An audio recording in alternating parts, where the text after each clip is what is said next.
English translation. 905th contact. Monday, 27th January 2025, 22:55 hours. There you are, my friend, but you should not have knocked on the door like that because I was awake. But because I looked straight away and did not see anyone, I thought it might have been Michael, which is why I phoned him when I saw the light on in his room. However, he replied that he had not knocked on the door. But welcome, Quetzal. You are still alone, because Ptaah is not yet back, whom you announced, but he did not appear as you said. One day later, however, you informed me that he was prevented from coming back until later. However, this is not written in a conversation report because you did not have time to dictate everything regarding our conversation, and consequently the necessary information was not disclosed. Greetings, Edward, my friend, and what you say is of course correct. And the reason why I want to speak to you so late is that I want you to know about. So this behavior of mine regarding my observations is only a precautionary measure for you for the time being. And whether it is actually a negatively controlled attempt to, as I've already told you. But you should be careful, at least. Good. But this attempt, if it is indeed such, can you clarify this in the foreseeable future in such a way and exactly whether the whole thing is true? Or can you already say now how far? But that the attempt is a deliberate negative machination, and whether the whole thing is really, that is obviously not yet absolutely certain. That is so, and I wanted to tell you that briefly, as well as that Arlian will visit you in the next few days, because he wants to discuss some things with you, and also regarding the fact that already at the time when Sim Yase still maintained the connection with you, as well as all the time when Ptaah regularly maintained contact, the religious energies working hostilely against the truth were already working evil underground. It has also been established that since the 1970s, similar types of influence have also been carried out by Earth humans with highly developed earthly technical practices, as indeed they continue to be, so it is not only from one side that there are very evil efforts to prevent the truth that you write down and disseminate. This now requires you to endeavor to check all written works throughout, because as Arlian and his co-workers have discovered, written falsities have been inserted into these data, and also statements maliciously, and with absolutely no good intentions. This was done to prevent the truth from becoming known and Earth humans from falling away from their delusional beliefs. This was done throughout by influencing the workers who were engaged in the preparation and completion of all the written work in question to make these persons temporarily inattentive. And this is still threatening. But Arlian will give you more details and explanations about this. However, Arlian will inform you about this himself. This, then, is my reason for coming here to inform you before I continue to fulfill my duty, which I am on my way to do. I will return on Thursday so that we can continue the conversation we have begun, and I will also bring you some things. So until then, go back to sleep. Goodbye, my friend. Yes, take care then. Goodbye, Quetzal. Contact call continuation. Thursday, 30th January 2025, 10:56 hours. You are already waiting, but hello, Quetzal, my friend. There were people there who spoke English and bought books. The postman was also there, so I still had to do the post, which I am also responsible for, among other things. Greetings too, Edward, and I have only been here a few minutes, so I did not have to wait long for you. Of course. But look at this article that Bernadette gave me, and that you should read. Someone had it written by artificial intelligence. And what it writes independently is highly interesting and speaks to what really is. However, nothing has yet been written about what will emerge from it in the future, and what evil will ultimately result from it. But the future will show what unpleasant things will result for all Earth humans. Their indifference and misguided belief in a savior and a dear God, and otherwise in divine and higher might, etc., will teach morals to those earthlings who, in their unreasonableness, take every religious faith at face value and keep a pig in a poke, so to speak, which they do not know how it will react when they release it. But let the artificial intelligence speak, or read what it has written. You sometimes make strange comparisons, but they are always apt. But what is this article? Interesting. It is a bit much, but I want to read it because I'm really interested. A book written by artificial intelligence? Overpopulation, a neutral analysis. Purpose of this text in warning. The sole purpose of this text is not to have a book written by an artificial intelligence, but to test the ability of these types of intelligence's software to be neutral in the data search speed and the wide field of research, and to be neutral on the topics and problem solving. A book, that is, what is considered a human expression, should be created by human beings, perhaps with the help of artificial intelligences, but only at a supportive level. Forward. Why have a book written by artificial intelligence? I have always thought that writing a book is one of the best ways to get your thoughts out there, but you need the correct skills to do that. Having ideas is one thing, putting them down on paper is something else. I also firmly believe that when communicating, it is crucial to rely on concrete facts and adopt a neutral stance based on objective information. Nevertheless, I realize how difficult this is. It is like asking the landlord if his wine is good. Each of us is influenced by our own ideologies, accumulated and developed over a lifetime, and developing a truly neutral concept is a challenge that is anything but easy. In recent months, however, I have discovered the potential of artificial intelligence. Extraordinarily advanced tools capable of analyzing situations with rigorous logic and drawing on a vast global database of information. These machines, when correctly instructed, can work without ideology and take an analytical and neutral approach. With this in mind, I decided to give the artificial intelligence I currently use, ChatGPT, the task of writing a book on a subject that I consider fundamental, but which is far too often overlooked: the overpopulation of humanity. This issue is, in my opinion, at the root of many of our planet's problems, sometimes as the main cause, sometimes as a contributor or amplifier. My intervention in this work was limited to copying the material produced by the artificial intelligence into this text. The composition is entirely from the pen of ChatGPT. What you hold in your hands is the result of this work, which I completed in order to sensitize as many human beings as possible. If you share this message, I invite you to spread it around you. Thank you and enjoy reading. 25. Ptaah Ptaah. Ohev 2020.4. Chapter 1: Global Population Growth, Data, and Prospects. The history of humanity is closely linked to its demographic development. Over long periods of time, the world's population grew slowly, limited by factors such as disease, famine, and conflict.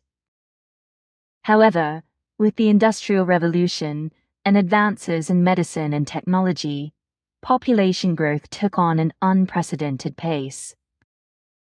In 1800, the world's population was estimated to be around 1 billion human beings. In 1927, this figure doubled and reached 2 billion. The demographic boom of the 20th century led to exponential growth, and by 2023, the world's population exceeded 8 billion. But what do these figures mean for our future? Note, Billy. The artificial intelligence figures are incorrect and are based on earthly false population figures. Earth's population according to the population count clock. The very precise count of the Earth's population by the pleasure the following values result. Year 1800 equals 892,333,410. year 1927 equals 2,207 and 34,890 asan. Year 2024 equals 9,139,918,089. 1 Geographical distribution of the population. The world's population is not evenly distributed. While some regions, such as Europe, are facing a population decline, others, such as sub-Saharan Africa, are experiencing unrivaled growth rates. According to forecasts, Africa will be home to almost 40% of the world's population by 2100, while countries such as India and China will continue to dominate in absolute terms. This distribution raises critical questions. How can we ensure that there are enough resources for everyone? And how can we overcome regional disparities in access to food, water, and infrastructure? 1. Punt 2. Fertility rates and life expectancy. The global fertility rate, that is to say, the average number of children per woman, has fallen significantly in recent decades. It has fallen from an average of over 5 children per woman in the 1960s to around 8.4 in 2020, but this average masks considerable regional differences. In many developed countries, fertility rates have fallen below replacement level 2.1 children per woman, while they remain high in several nations in Africa and South Asia, fueling population growth. At the same time, life expectancy has increased thanks to medical advances and better living conditions. In developed countries, average life expectancy often exceeds 80 years, while in developing countries, although it has increased, it is around to 70 years. This discrepancy between fertility rates and life expectancy contributes to a further demographic imbalance between the global north and south. 1.3 Future projections. As according to the United Nations, the world's population could reach 9.7 billion human beings by 2050 and exceed 10 billion by 2100. However, these projections depend on various factors, including demographic policies, cultural and economic changes, and the impact of global crises such as pandemics or wars. The key question is, can the planet support an ever-increasing population without collapsing under the pressure of resource demands? To answer this question, we need to look at the ecological footprint of the world's population, that is to say, the consumption of resources per person, which varies considerably between countries. 1.4 The challenge of urbanization. A key aspect of population growth is urbanization. Today, over 56% of the world's population lives in urban areas, and this proportion is expected to rise to 68% by 2050. Cities, although they are economic engines of development, are also centers of energy consumption, pollution, and social inequalities. Megacities such as Tokyo, Mumbai, and Lagos are growing at an impressive rate, but often without adequate planning to cope with the influx of new residents. Chapter 2: Overpopulation and the Impact on the Environment. The Earth with its limited resource and is under unprecedented pressure. The exponential growth of the human population is not just a matter of numbers, but a reality that is reflected in the intensive consumption of natural resources and the destruction of the environment. 2. Point 1. Consumption of natural resources. Population growth leads to an increasing demand for essential resources: water, food, energy, and minerals. On average, each person consumes around 3 tons of natural resources per year. However, this average conceals enormous inequalities. An average citizen of an industrialized country consumes up to 10 times more than someone in a developing country. This inequality creates a vicious circle. On the one hand, industrialized countries contribute more to consumption and pollution. On the other hand, the poorest countries, often those with the highest population growth, suffer the most from the consequences such as desertification and water scarcity. 2.2. Climate change overpopulation is one of the main factors driving climate change. More human beings mean more greenhouse gas emissions, more deforestation to create farmland and settlements, and an increasing demand for fossil fuels. In emerging countries in particular, rapidly growing cities are becoming unprecedented centers of pollution. 2. Ptaah, loss of biodiversity. The growth of the human population has led to a drastic reduction in natural habitats. Forests, grasslands, and wetlands are being destroyed to make way for human settlements and agricultural land. The result is a global loss of biodiversity. It is estimated that around 1 million animal and plant species are currently threatened with extinction. Every ecosystem lost is a wound to the planet.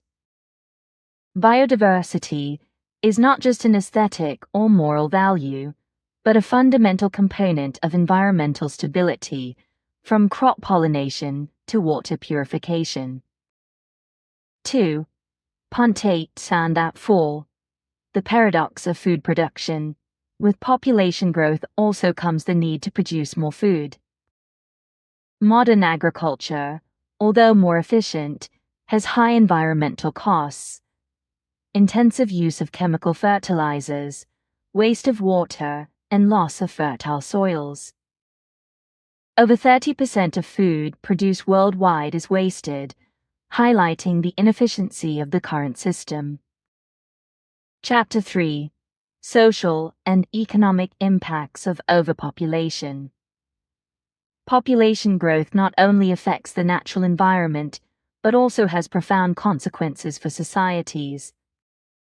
Overpopulation exacerbates economic inequalities, overburdens urban infrastructure, and puts social systems such as health and education to the test. 3. Post-war urbanization and overpopulation. Migration to cities is a direct consequence of population growth. With over 56% of the world's population already living in urban areas, many metropolises are unable to cope with this rapid growth. The result is the emergence of slums and informal settlements without basic services such as clean water, sanitation, and healthcare. Examples such as Mumbai, Lagos, and Sao Paulo clearly show how uncontrolled urbanization can exacerbate social problems. Overcrowded housing, rising crime rates, spread of diseases due to unhygienic conditions. 3.2. Poverty and inequalities. Population growth is often not accompanied by adequate economic development.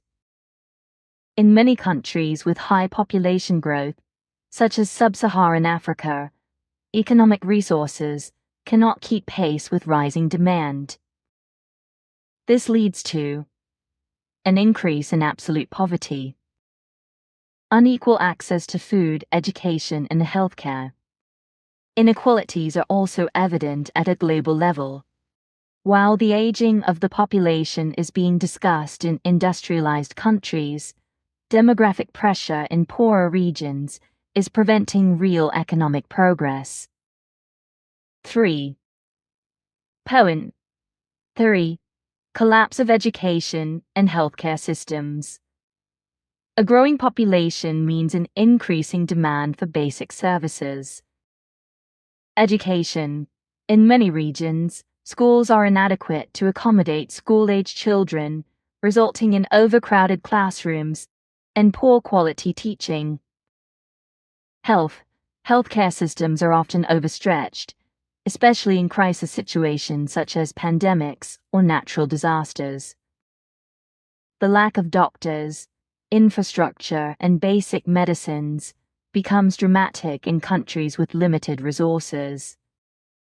3. Ptaah 4. Unemployment and migration. Overpopulation creates a surplus of labor that local markets cannot absorb. This leads to youth unemployment, a growing problem, especially in developing countries. Mass migration. Many human beings seek better opportunities in industrialized countries, which also creates social and political tensions in the destination countries. Chapter 4. Health, food resources, and drinking water. With a constantly growing world population, health systems, food resources, and the availability of drinking water are under unprecedented pressure. Overpopulation exacerbates existing problems and makes it even more difficult to ensure equitable and sustainable access to essential goods. 4. Point 1. Ptaah, Public Health and Overpopulation. Overpopulation has a direct impact on global health. In developing countries, healthcare systems are often inadequate to meet the needs of a rapidly growing population. This leads to spread of disease. High population densities, especially in crowded urban areas, encourage the transmission of infectious diseases such as cholera, malaria, and tuberculosis. Lack of medical resources. There is a lack of hospitals, hospitals, medical staff, and basic medicines. Global pandemics. Population growth, combined with increasing mobility, increases the risk of pandemics on a global scale. 4. Point 2. The challenge of food security. Global food production has increased significantly in recent decades, but not enough to eliminate hunger in the world.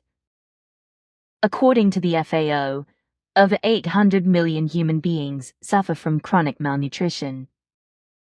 Overpopulation exacerbates this problem for several reasons. Intensive land use. The need for more arable land leads to a loss of biodiversity and soil degradation.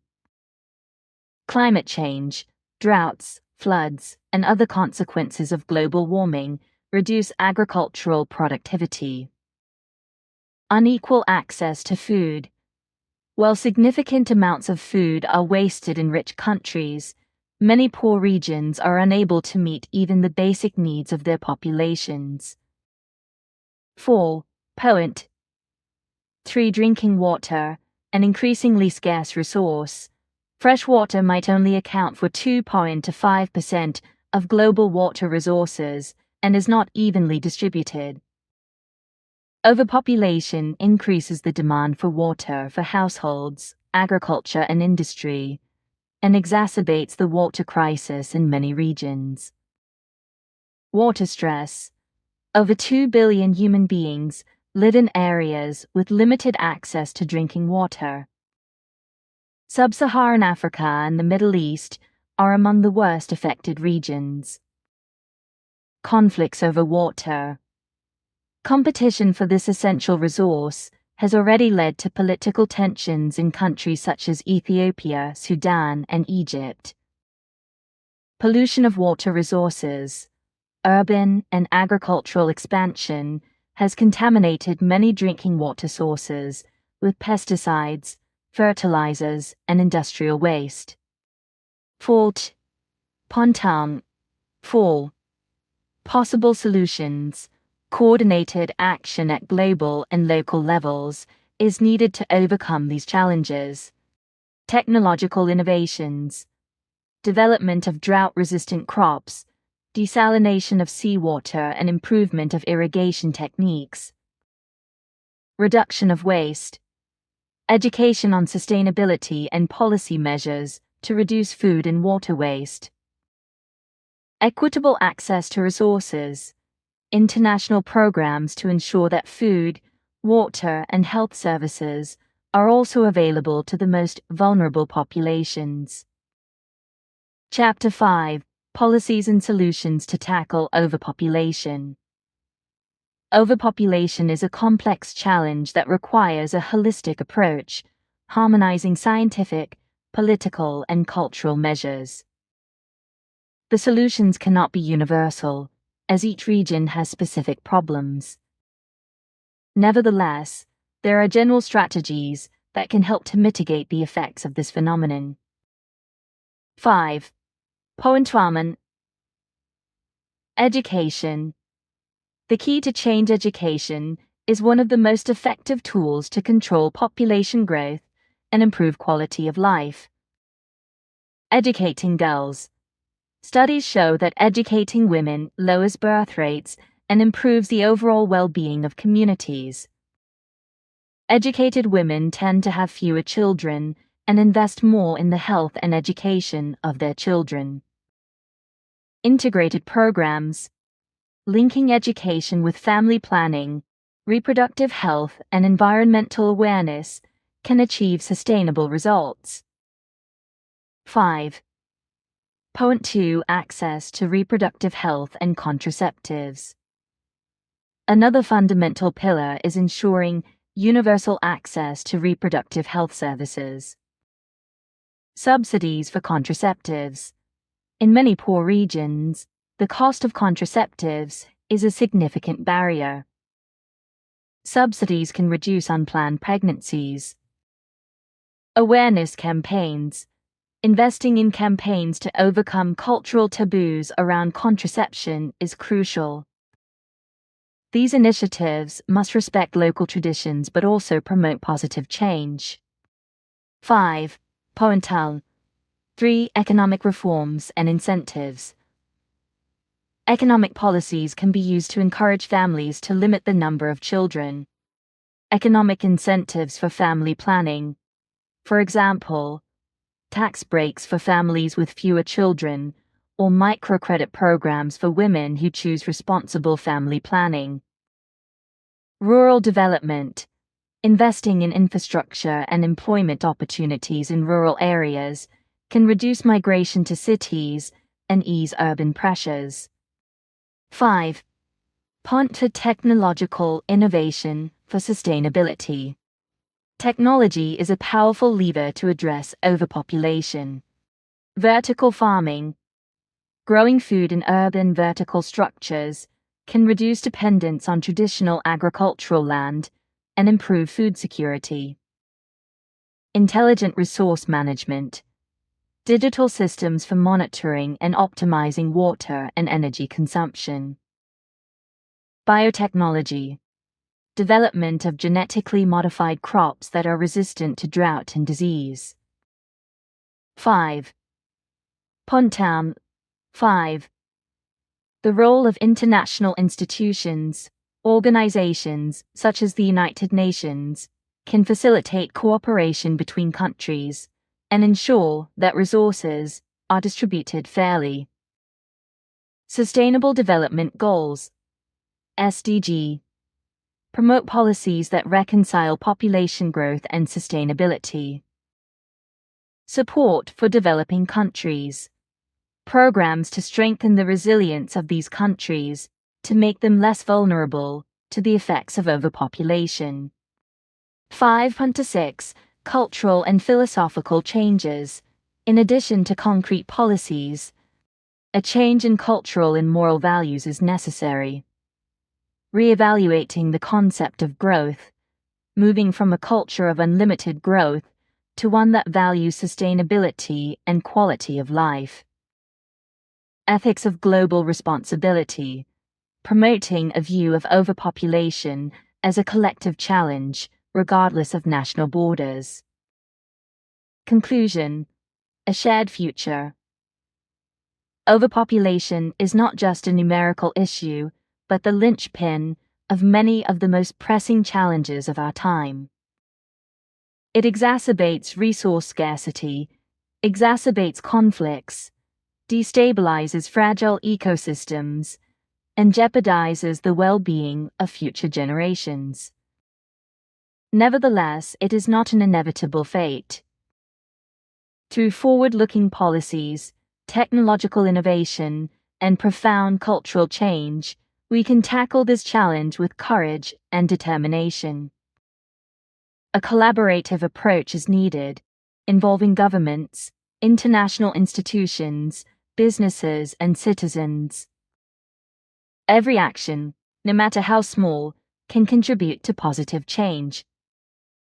Controlling population growth should not be seen as a sacrifice or a limitation, but as an opportunity to create a fairer, more sustainable, and prosperous world for all.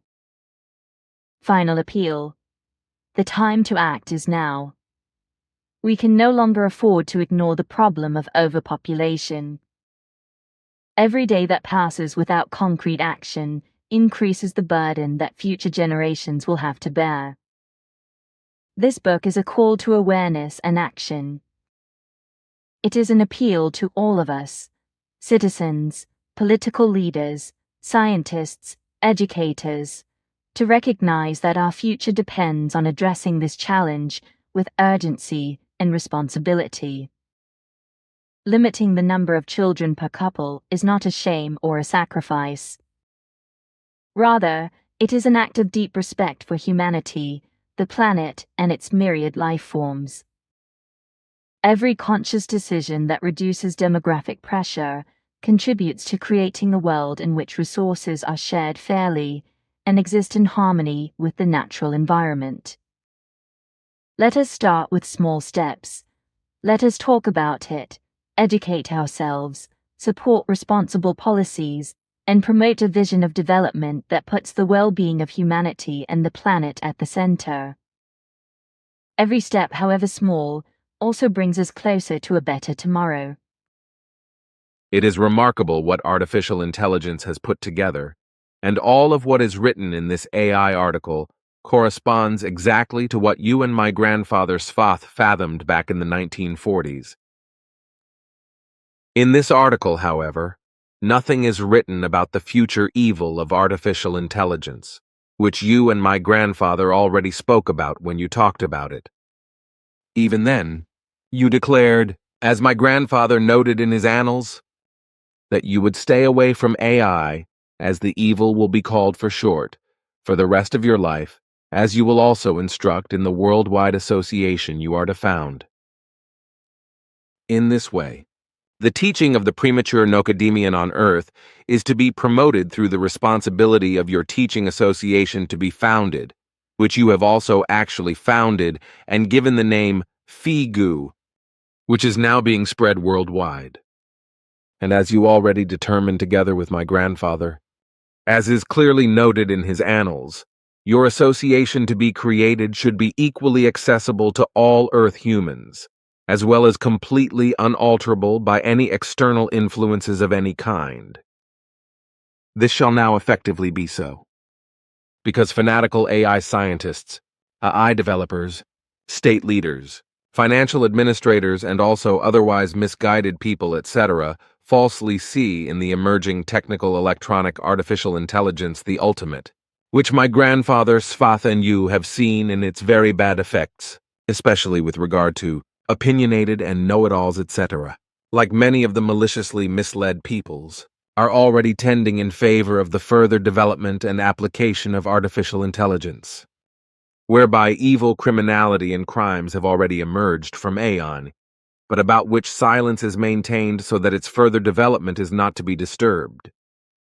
The people are being misled by the majority of those who are incapable of thinking on the part of state leaders and AI enthusiasts, but also by the correct thinking of those who are incapable of taking responsibility for the development of AI, and what will result from this by However, none of this comes close to what you told me, that artificial intelligence will be directed against Earth humanity, and that this... Yes, also it is absolutely certain and clear to consider, and that what is written in this article was compiled by artificial intelligence according to what was quite obviously programmed into the memory folders of the AI by some of the not delusional, but from the still halfway clear, as well as self-thinking minority of those rare Earth humans and self-thinking shrewd scientists. And this proves that artificial intelligence is clearly already editing itself correctly, which is further proof that AI has already developed the stage of electronic self-thinking and self-decision-making, which has now become reality to such an extent that all this now inevitably leads to self-action, and inevitably to self-empowerment in self-development. However, this has obviously not yet been noticed and therefore also not recognized by the responsible technology scientists, meaning that it is now far too late to oppose this AI self-development in order to prevent what is imminent in the future. This is not only because the real control over it has already been lost, but also because the truth has not been recognized and continues to be unrecognized and, moreover, is not thought about sensibly, but only laughed at in a stupid, lowly, intelligent, and unperceptive way. Well, Svath already told me back in the 1940s that I should keep silent about this, and not in any wise openly and clearly name what is to come, which will ultimately result in the future to the detriment of Earth humans. Namely because this would inevitably lead to what you said, namely that. And the whole thing in this respect is also the reason why the Figu should never ever have anything to do with artificial intelligence, and that it should always remain free and independent, and never become mercantile. However, this is to be avoided at all costs, because it will be enough when the time comes, and which unfortunately cannot be avoided. And the fact that the beginning for this has already been created cannot unfortunately be undone. Just as it cannot also be undone that overpopulation will be hugely to blame for what Svath and I have seen and experienced happening. For example, the Ausartung of the Earth's resources is disturbing its internal equilibrium to such an extent that it is not only causing internal shifts, but is also leading to collapses and splits, which degenerate into minor and more severe and very severe tremors or earthquakes worldwide, mainly affecting the extensive areas of Northern Europe, but in the near future, especially the area around the Mediterranean and its islands in the east. Kilauea on the Big Island, which has been spitting again and again since time immemorial, will now become active again, but the areas of the Caribbean and South America will also be affected in the near future, as will America, Alaska, Russia, and the areas up to the Far East, and also Australia and New Zealand, as well as the poles and all the subsoil of the oceans. The AI does not mention this, but it has not been asked about it, and probably no more detailed information has been stored by scientists, etc. But it will inevitably and infallibly happen, because the plundering of the Earth will take its revenge.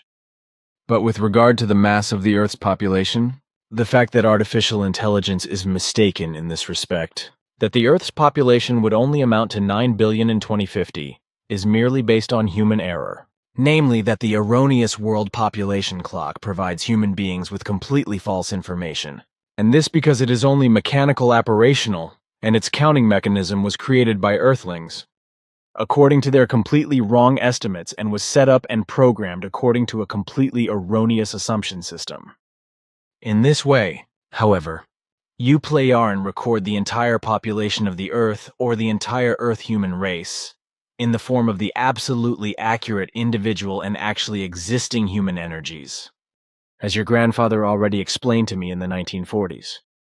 He explained at that time that your technology allows you to perceive the radiation of the life energy of creation, which really animates and radiates every single human being personality, as well as that of animals, creatures, and all life forms in general. I remember that he said that you are able to perceive the creational life energy of every human being specifically, and so infallibly that you can determine the essence of every genus and species of every life form down to the absolute individual. That is to say, whether it is a human being, an animal, a creature, or another life form. How this is possible for you, Pleiaren, however, I do not know, and is also absolutely unimportant to me, because I'm not very interested in the futuristic things you have at your disposal with regard to your technology and electronics, etc. However, This is proof for me that on 31st December 2024, at midnight on the dot, the Earth was populated by around 9,440,000,000 Earthlings, exactly 9,539,918,089, which is already almost what, due to an incorrect count on the Earth's population clock, is not supposed to be the case until 2050.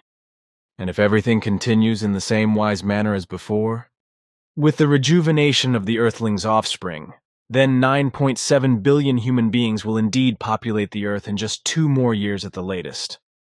Of course, the Earthlings will have to make do with their primitive technology. But they should not be so megalomaniacal as to claim something crazy that is not true, and therefore does not correspond to the truth, which also lies to and deceives all Earth humans. An assumption is also a lie if it is spread as if it were correct and believed. And as it has been said since time immemorial, from assumptions, human beings learn to lie, and also, from hearsay, human beings learn to lie.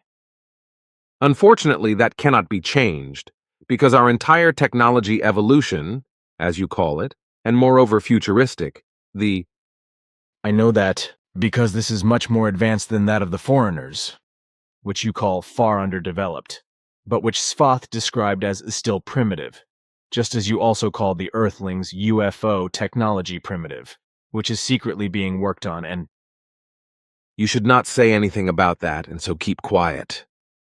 Since back in the 1940s, the technical development of the foreigners has not stagnated. But everything is still very underdeveloped despite the long time and progress regarding technology compared to ours since then, consequently. fortunately for you, because this means they are unable to locate you and therefore also unable to detect your existence. Just as Svath has already ensured that I would never be able to let anything slip if they were to find me. We do not need to talk about that, because it was sorted out a long time ago. Somehow, though, what you said is correct. Happiness, come to think of it. There I can imagine what would have happened in earlier times if the foreigners had been able to invade the Anchor universe and your earlier ancestors. It certainly would not have turned out good. Your peoples were not yet peaceful back then, although they were already much more technically advanced than the foreigners, who built many marvelous structures on Earth, which even with today's very modern earthly technology cannot be achieved again. When I think that in the early days they also fought out their evil differences here on Earth on various occasions with devastating acts of nuclear violence, then it was really neither peaceful nor good. Svath let me see, for example, in South America and also in the East. When we were there it was still called Burma, but today it is called Myanmar. What the foreigners had done atomically, and that the atomic radiation is still measurable today. Not only in the East, but also elsewhere and everywhere where crystals of sand have formed when evil atomic conflicts have taken place. And everything that happened in those countries in the East, which today are called India, Japan or China, for example, but which had no names at the time, was phenomenal and incomprehensible to the Earthlings of the time when the foreigners arrived, whom they thought of as gods and still worship today. I remember being there with Svath a very long time ago, in what is now called Japan, and there were foreigners there then, one of whom, who was somehow dog-like, was worshipped. On the other hand, on a mountain range that today probably belongs to China, there were small dwarfed and hail-thirsty foreigners with giant heads. They looked like strange dwarfs and were effectively Earth foreigners, like the ones we saw there, which is now called Japan. They told Svath, with whom he was able to converse, that he should tell Earthlings here and there in the world to beware of false foreign creatures, for some of them were not good, but evil, warlike, and demanded worship and even gifts of blood. Ascot also took me there in 1953, but there were only dwarf Earthlings there, who were probably distant descendants of the foreigners, which I could not clarify, because Ascot did not want us to talk to these dwarves. But why not? I also do not know. But what has become of these dwarves since then I do not know either. Svath also walked with me somewhere in South America through the city of Litar. That was its name, if I remember correctly, whose ancient ruins were discovered by our earthly archaeologists and are now called Teotihuacan, as Ptaah says, and are dated to an age of around 600 or 700 years before our era. A time calculation assumption that is fundamentally wrong, however, because when Svath and I were there, he said that we were around 6,000 years in the past. And he also said that at that time there was a large artificial liquid mercury deposit, and that this was used by the foreigners as a power store, so to speak, and that they produced this liquid and toxic heavy metal from cinnabar, which they also mined in northern Africa, as well as in various places on Earth, but which today belong to southern and western Europe, China, and Russia. Mercury, Svath explained, as I recall, is an element or mineral that has a very high density and does not actually occur in liquid form, but is bound in cinnabar. It is highly toxic to human beings and to all life forms in general, destroying the nervous system and enzymes. But what the large liquid mercury storage facility in Litter was created and is being used for by the foreigners is, which I should not mention openly when talking about it, because that would, which I effectively do not want, because they should break their own brains in their megalomania. Scientists here on Earth have been working on electromagnetics for propulsion systems for some time now, which could also be used for traveling in the air or flying one day, but Svath said that I should keep quiet about it. I'm aware of that, as also regarding other things, like the planet outside the Pluto orbit, where you were with my grandfather, etc. But I would be interested in the pyrite sphere and the mineral mica that you took with you from Litar, as my grandfather wrote in the annals. I would like to see these, because I am interested in them. Unfortunately, I do not have them here, because back then I buried them in Niederflachs in a little secret hiding place when Teacher Fry wanted to take them away from me, and even reported me to the police for it, accusing me of theft because I was so stupid as to take them to school in my knapsack, which a schoolmate then saw and reported to the teacher. I was given detention for this. And then the Horitine turned up, and Frey and her teaching staff wanted to take my school bag away because they suspected something secret in it, in addition to everything I really had. So I simply ran off as quickly as possible, which fortunately I managed to do because Frey had not locked the schoolroom door, and I was also quicker than him as he ran after me. The next day, because I had to go back to school, I was beaten again with the blackthorn gag, but I did not care because I had already buried everything. I do not know if my hiding place still exists, because where it was has been changed since then. Some of the things I still have today are things that I took with me on trips, when Sim Yase and I were still rummaging through the near and distant past. For example, I still have a splinter stone. Wait, this one, which I took with me a few million years ago to this present here on Earth and still have today. But where I have the other things somewhere, I do not know. Besides, I'm also not very interested in that because I do not cry over what has been and what I have had of this and that, which I do not necessarily need every day. When I talk about the foreigners with their UFOs, which are futuristic for Earthlings, I think that all the armies on Earth would have no chance against them if they were to take serious action against them with armed force worldwide. So I am actually reassured that the Earthlings, as Svath, your grandfather, said this just now. Although I have to say that it is very good that the foreigners have such weak and underdeveloped technology, as you say, that they cannot locate you, and are also unable to penetrate the Ankar universe. This as well as, and this is very important, that they do not have the knowledge that you have, nor do they have the knowledge of all creation energy knowledge and all of its interrelationships. Ptaah also explained to me that it has been clearly established that the foreigners do not even have a clue, and are therefore ignorant of the fact that creation is simply nature and all related universal existence and in sevenfold form, so that it consists of 7 universes in the same space in 7 different dimensions. Their view and knowledge of creation is, according to your secretly acquired knowledge, completely wrong, as is also the case with the dimensions and their true values, which they apparently relate, as Svath said at the time, to the definition of the term time period, that is to say to the past, the present, and the future. Thus their knowledge refers to what is to be expected of what is to come in the future, which arises from what is present, and behind what is already behind it in the past. For foreigners, the future is the time that still follows and comes after the present, but behind which lies the past, as I said. The duration of the present is always determined differently, so the boundary between the present and the past and the future is blurred and unclear, and can only be partially predetermined. And what further refers to the knowledge of the past. Svath explained, is understood to be that which has happened in the past and in the past time, that which was in the past and has been long gone, and is always being ended and completed anew. The stream of time is unstoppable, and so everything of the present and the future flows into the past, and these are the moments for the foreigners to travel.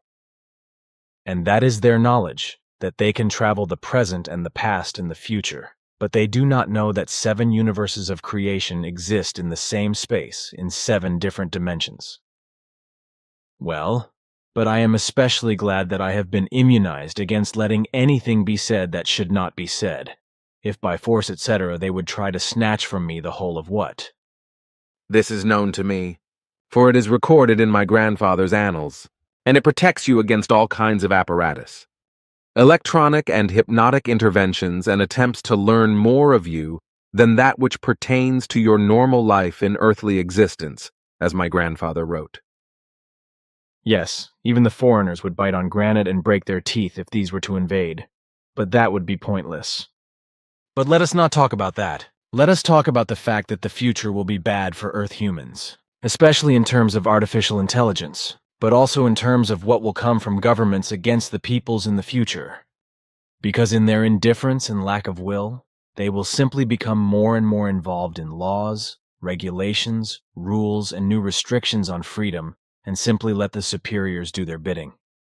This, as well as because the majority of the peoples are becoming more and more uneducated and are moving away more and more quickly from the already extremely poor general education, as well as becoming more and more inclined towards addictions and crime, as well as vices and crime, because... Yes, that is also recorded in my grandfather's annals. I know, and that is what Svath said at the time, precisely, that he would note this. We were talking about the Earth and other planets in the solar system, etc. at the time, namely that they do not always have the same gravitational pull, but that this is locally different, depending on the subsurface or the internal structure of a planet, which means that the gravitational pull is different depending on the location. This is the so-called mass attraction on a planet. So also on Earth, because this is a basic force, which, as I have learnt, is physically divided into 4 forms, such as various fundamental interactions, strong and weak, as well as an electronic interaction, and, of course, gravity itself. This can be recognized by the mutual attraction of any masses, whereby this attraction becomes weaker and thus decreases the further the masses move away from each other or the masses decrease. Whereby it should be noted that gravity is only able to radiate and be effective up to a certain distance. So it corresponds to a lie or simply a misconception or deliberate deception when earthly scientists claim that gravity has an unlimited range. The gravity of an object changes under certain circumstances, as is the case with a planet, depending on how its subsurface conditions change. For example, when they become more dense or thinner and more permeable. Of course, this usually takes thousands or even millions of years, but it does happen. I learnt this from Svath, and so I know that the Earth's gravity is not the same everywhere, and is different depending on the gravity of the Earth's mass. This can also change, but certain gravity ratios are already apparent when, for example, asteroids or meteors fall to Earth, or when space particles of all kinds fall to Earth, which can be calculated at between 50 and 70 tons per day. This was also the case around 70 million years ago, when an asteroid around 11.6 kilometers in size came from outer space and hit what is now the Mexican peninsula of Yucatan, wiping out the dinosaurs and most of their genera and species, as well as other animals, creatures, and other life forms in the fauna and flora. However, the same thing happened around 270 million years ago in the area that is now called the Far East, as a large part of all genera and species of fauna and flora, including a huge proportion of archosaurs and diapsid amniotes, were also wiped out. Over the course of time, natural change then took place from their remaining population, and from this emerged the genera of hairy, feathered, and scaled dinosaurs, and also the bare-skinned and dinosaur-like dinosaurs.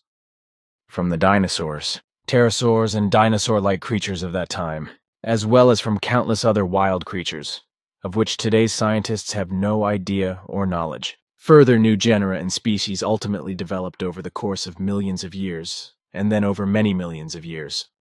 As a result of which the most distant post-dinosaur descendants, such as crocodiles, evolved and are still evolving today. For example, crocodiles, caimans, elephants, all kinds of cattle, birds, snakes, fish, mice and rats, as well as wolves, bears, turtles, manta rays, etc., and the entire fauna and flora emerged, which today is more diverse than ever before, of which many tens of thousands have not yet been discovered. This, just as the entire evolutionary process also gave rise to prehistoric humans, who developed into Earth humans or Homo sapiens sapiens, to which various foreign species also contributed. However, Charles Darwin's false doctrine is fundamentally wrong, as human beings are not descended from any line of apes, as these belong to the taxon line, that is to say to the most diverse genera and species of animals, creatures, creeping creatures, water creatures, and all other life forms on water, land, forest, and air. The HOMO, that is to say human beings, is the only species on Earth with a conscious mind, conscious reason, and a fully conscious and clear ability to make decisions, and also with a conscious ability to act. This is all known to me, but now this, of which I told you the other day that I was bringing you something. I have it here now, and you can use it here as we have our conversation when I come here and dictate it to you. It is an article that you wrote in Bülow in August 1949 and sent to the editors of the then newly founded Zürcher Unterländer, to which you received a very angry reply from a Mr. Steinemann, who was a friend of your teacher Frey, and like him, a believer in religion. Apparently, the two of them talked about your article together. At any rate, Teacher Frey held you back the next day, or the day after that in the afternoon after the lesson, after which this Mr. Steinemann appeared and confronted you together with him in the classroom, where you were insulted and called a godless lout, and also a very damnable dog and dirty dog and other nasty words, and then finally badly beaten with his blackthorn cane, as my grandfather noted in his annals. I have long since forgotten that, but now that you mention it, it comes back to me. But the whole thing is long gone, and I actually felt more sorry for the two sectarians back then than I did for the beatings, because I could not understand how adults and the teaching staff and newspaper clerk could believe in such nonsense as religion. Oh yes, I can still half remember this. Someone from this newspaper also appeared in Niederflachs and called me nasty names about it. But I understood that he belonged to the same religious sect as Teacher Frey and the man from the newspaper who came to the school. As a result, the article was not published, but Svath took it. I did not send it to any more newspapers because I was satisfied with what happened to me at school and the man who shouted at me at home. Unfortunately, I do not have enough time to read all the articles you still have, but I want to copy them and read them later.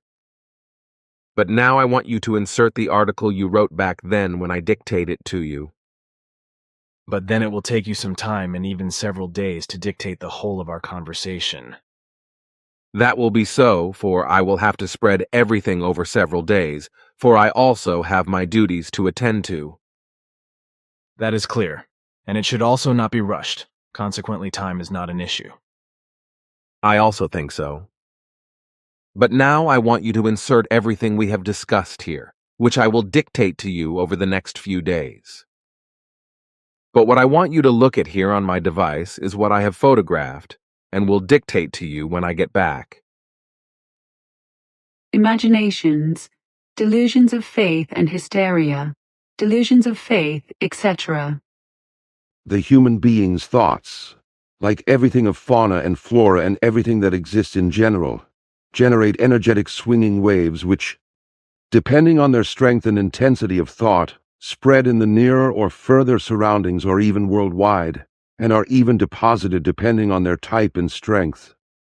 The human being's thought-swinging waves are emitted in a close or wider environment by individuals, but if they are of the same nature and are cultivated by groups of human beings together at gatherings and are consciously or subliminally cherished in terms of faith, the thought-swinging waves are then deposited. This inevitably happens when groups mentally and also verbally orientate themselves towards something specific, real or imaginary, and are therefore preoccupied with strong thoughts. especially religiously sectarian and possibly blindly fanatical. If the delusion of faith is pursued in common by those with similar thoughts, the power of the swinging waves of thought accumulates, which, as mentioned, is inevitably the case, especially with increasing religious faith and thus at religious gatherings.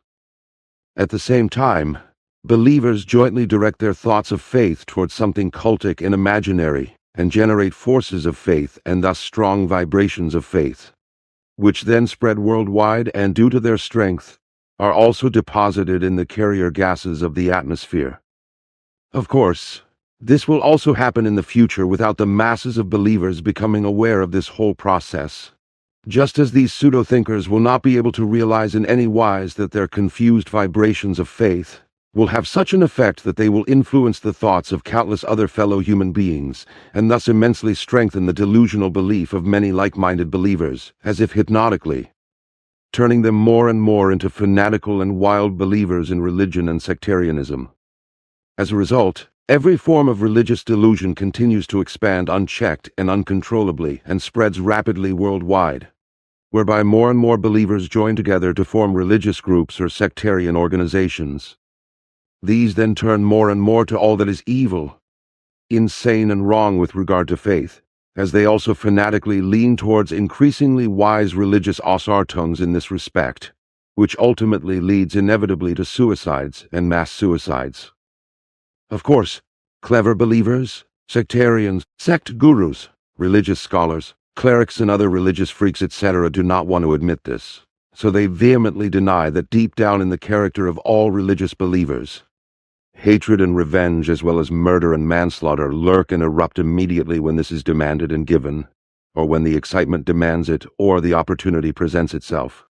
When war or battle is called for, then all the believers in the military armies are still being consecrated by priests etc., in order to then be supposedly protected by an imaginary god in war or battle, and to murder, thereby sanctifying the murder of fellow human beings, and otherwise still being commanded by state laws. And this will prove to be particularly true in Eastern Europe, when the new millennium sees the realization and repetition of what Adolf Hitler and his henchmen in the German Nazi Reich had already done for the final victory in the last World War. When the Hitler Youth, abbreviated to HJ, was created, and many adolescents were unscrupulously sent to their deaths as cannon fodder. It was probably in the month of September or October 1944, when I was still a boy with Svath, that I saw war carnage in the Nazi Reich, when adolescents aged 15 or 16 fought and died alongside older soldiers. Many of the boys cried and trembled with fear, something I will never forget and can still see before my eyes today. This, as well as the fact that, as Svath said, the boys' war equipment was extremely inadequate, and the whole mission was nothing more than an evil and absolutely senseless slaughter of human lives. And this is to be repeated in the future, because American war advisors will advise a warmonger and madman in Eastern Europe in such a way that he, as in the hopeless final war of the Nazi Empire, will enlist adolescents for the war that will be provoked, with the Soviet Union under the patronage of America and in the sense of its desire for world domination. And the big deal in all this will be that many, and dozens, of the world's powerful states and peoples, misled by America, will display a very strange behavior in this coming war out of cowardly fear or out of America friendliness. The result will be a strange world war, but one that will be waged by many states only indirectly and cowardly, namely by providing only indirect support through the supply of money and weapons to the country dependent on America in order to defeat the Soviet Union in accordance with America's traditional world domination behavior, and thus support America in its evil and deceitful endeavors. And that the new Germany, or the then existing part of the Nazi leadership, will then provoke another war through their partisan and anti-peaceful decisions and wrong actions, as well as the supply of weapons, which could affect and also infest the new Germany, will not be realized by the irresponsible state leaders who are incapable of thinking ahead. This will also be the case with regard to the mere purposeful lie of friendship with America, which will be maintained fearfully and cowardly, as well as the alleged willingness to help the distant descendants of the Holocaust. In addition to the 5 main religions of Christianity, Islam, Buddhism, Hinduism, and Judaism, there is also Confucianism, which is at home in China and, along with Buddhism and Taoism, harbors three teachings. Something should be said about this that is not actually known to believers of other religions, but is worth knowing and remembering. The name Confucius is actually Latinized from the Chinese Kong Chiu, or Kong Fuzi, or Kong Zi. He was born and died in the city of Khufu, which belonged to the state of Lu. He was a Chinese philosopher and lived from 551 to 479 BC during the Eastern Zhou dynasty. The teachings of Confucius have characterized Chinese culture and society, or at least the people who believe in Confucius, since their emergence, but not the actions of those in power since time immemorial. This is because they act contrary to Confucianism, which taught the teachings of humanity, morality, righteousness, wisdom, and trustworthiness, whereby these Confucian values are traditionally regarded as philosophical concepts and also as political and religious ideas. The Confucianism teaching Rujia is referred to in China as the school of scholars, although the term Confucianism goes back to Christian missionaries who adhered to Confucius and revered him as a role model and ideal, as his teaching of morality and his own way of life were also effectively judged to be exemplary, not only in China but also across the states that are now Korea, Japan, Singapore, Taiwan, and Vietnam, etc. The term Confucianism was also used in Europe after the 16th century. After the 16th century, the teaching also found followers in Europe through the missionary Matteo Ricci and gained a wide foothold, as a result of which Father Prospero Intercetta translated the Confucius writings into Latin in 1687 and made them known.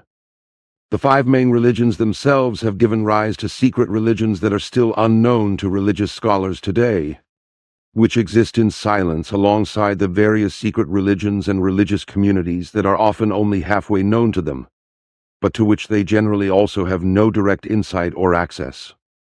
This is the case, for example, in the Dervish orders, the Druze, Yazidi, Sunni and Shia forms of Islam, then in Judaism, the Lev Tahor, whose members are accused of child abuse, or the Haredi Burqa, Orthodox and non-Orthodox Judaism, as well as Reform, Conservative and Reconstructionist Judaism, Chabad Lubavitch. In Buddhism, for example, there are the Nyingma, Theravada, Hinayana, Vajrayana and Mahayana sects. Then in Hinduism there are Vishnuism, Shaktism and Shivaism as the best-known faiths, in which, among many other things, around 330 million gods and goddesses make up this religion, into which clergymen of other religions have no real insight. Then there is Christianity, which includes the Catholic Church, which is actually part of the Roman Catholic Universal Church, as well as the evangelical and Protestant churches and the Orthodox churches and other Christian churches, such as the Free Churches, the Anglican Church, and also many other religious communities that even extend to devil cults. No, Billy, 2025, but there are also Scientology and other psycho groups, such as Landmark and Avatar, as well as various healer groups and guruistic groups, syncretistic new religions, such as Jehovah's Witnesses and Mormons, as well as fundamentalist movements in esotericism, occultism, spiritism, and structural sales regarding cults, and, as already mentioned, Satanism. But there are also all the fanatics of faith, the Christian fundamentalists, although there are also various fundamentalists in other religions, although they are called something else, who are part of a very large Christian conservative or Christian evangelical movement and are against everything modern, as well as against abortion and against all progress and therefore against all evolution. On the contrary, however, they are in favor of weapons of all kinds as well as nation and culture, and they also make massive efforts to intervene in election campaigns, which is actually a tradition among these fanatics because they seriously want to reshape the worldview entirely according to their crazy senses. The origin of fundamentalism actually goes back to an American theologian, Torrey, or so he was called, who was active in the late 19th century, in the 1880s, and in the first 2 decades of the 20th century as a revivalist preacher and Protestant religious fundamentalist fanatic, namely in the USA, where he caused a sensation as superintendent of the Bible Institute of Chicago. The reason for his delusional idea of fundamentalism which also exists in the religions of Islam and Judaism, was because the behavior of Protestants in America changed after the War of Secession, triggering a dilemma of faith and even calamities, which led to critical and evil situations. Religious fundamentalism exists in Christianity, Islam and Judaism, that is to say in the Abrahamic religions as a whole, whereby Christian fundamentalists are endeavoring to somehow also enforce their religious fundamentalist convictions in a political wise, and thus anchor their religious delusions in politics.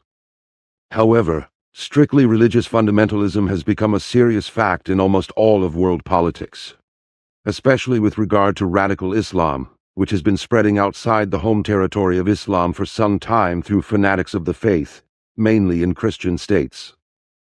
Europe is particularly noteworthy in this regard, especially Germany, where Islamic fundamentalism is mainly making a name for itself, and it can be said that this has a real Islamic religious inflationary effect, because Christian believers are converting to Islam. And it is also a true fact that religious fundamentalism often leads to criminal offenses. Fundamental Islamism is not limited to the Islamic world, as it is also widespread and effective in other European countries outside of Germany. Religious extremism, which all religious fundamentalism undoubtedly is, actually exists worldwide in all religions and their sects, whereby strange aspects and delusions, delusional demands and delusional rules are often asserted and demanded, such as in Christian fundamentalism, where sexual and reproductive rights are often vehemently rejected. This is despite the fact that Islamic fundamentalism in particular gives rise to strong and very extremist and not infrequently criminal groups or even truly extensive organizations on a grand scale. In every fundamentalism, permanent endeavors are made and spread in the form of convictions and confused values in order to anchor them in the social and political system. Christian fundamentalism is particularly prevalent with regard to euthanasia and sexual and reproductive rights, as well as abortion and homosexuality, which are vehemently and extremely rejected, excluding all rights in favor of them. Consequently, religious lies and means are used to spread this delusion and to powerfully enforce it through politics and make it a binding law. In this respect, sheer fanaticism knows no bounds. Christianity is actually not only the most widespread religion in the world, but also the most dangerous evil of all religious mania in its various forms, with all its very devastating ausartungs, from which the witch craze also emerged, which still claims its victims worldwide today. This is because the insane witch-hunting mania or simple witchcraft mania has spread and survived to the present day, with believers in witchcraft still organizing and celebrating the so-called Witches' Sabbath. According to Sfath's precise observations and counts, in the Middle Ages, mainly between 1425 and 1763, well over 130,000 human beings, the majority of them women, were falsely accused of being alleged witches, tortured and cruelly executed in Europe and on Earth as a whole. Although according to earthly chronicle records in Europe, there is only talk of around 50,000, although Sfath assumes that there were 68,314 counts, for which no records or protocols were kept and no records were even made. However, no records or protocols were kept, and witch killings were even secretly carried out in private. According to Sfath, the fanaticism that prevailed in the Middle Ages with regard to the belief in witches is said to have claimed many victims all over the world since time immemorial, which will also continue into the distant future for as long as the delusional belief in God, gods, and the devil or Satan exists. As a result, it is, as usual, the case that chroniclers and scientists etc. base their statements only on assumptions, assertions, conjectures and estimates etc., because it is indeed only rarely the case that all traditions are based on effective reality and its irrefutable truth, followed later and in the future by know-it-all, assertion, self-aggrandizement and greed for profit, the desire to be recognized, morbid and erroneous ambitions of megalomania etc. What has been invented or deliberately fabricated is to be revised when one day the effective fact is recognized and the truth is found. Now, with regard to witchcraft, it must be said that it already appeared in ancient times, namely as women capable of magic, such as the probably world-famous mythological figures Kirk and Medea. Kirka was, always in mythological terms, a sorceress in Greek mythology and the daughter of the sun god Helios and the Oceanide Perse, who was considered the sister of King Aeetes of Colchis and Pasiphae. However, there was also Medea, another female figure from Greek mythology. She is depicted as the magical daughter of King Aeetes of Colchis and his wife Aegia, who lived on the east coast of the Black Sea. However, there was no talk of devil worship, etc., as the false myths of the Christian religions did not yet exist at that time. These women, who were supposedly able to enchant human beings and animals with magic and poisons, were anthropomorphic, that is to say human-like, and according to the religious delusions of the Middle Ages, witch-like female figures. In the Middle Ages, the accusations, insults and executions of witches and sorcerers were always about an alleged desecration of religion, and indeed erroneously and confusingly related to devil worship, devil hauntings, sickness worship, harmful spells and sorcery in general, as well as curses, etc. But often there was much more behind it, such as hatred and revenge, as well as also getting rid of unpopular human beings such as wives, children and husbands. Neighborhood disputes, greed for property, greed for profit and land reclamation were also on the agenda. But these were never openly mentioned and were often carried out in secret, with bribes often being paid. Of course, this was never officially known and was also never recorded or handed down in writing, as everything was done in secret, with the accuser judges usually being the beneficiaries of the bribes.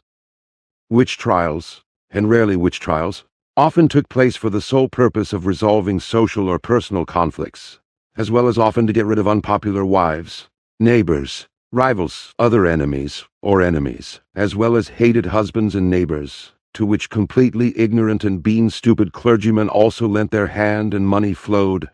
Bribes, whereby the nasty underhandedness and meanness were concealed and covered up, and innocent human beings were promoted to death. All of these, in their idiotic belief in an imaginary dear God, gave their heavenly blessing to the execution, instead of intervening and calling out against the nonsense and making it clear that the delusional belief in a God and in witches was just as erroneous as a rebirth after dying and death. But these idiotic and bean-stupid religious fanatics themselves believed in the nonsense of the devil stories that were produced, lied about, and fantasized.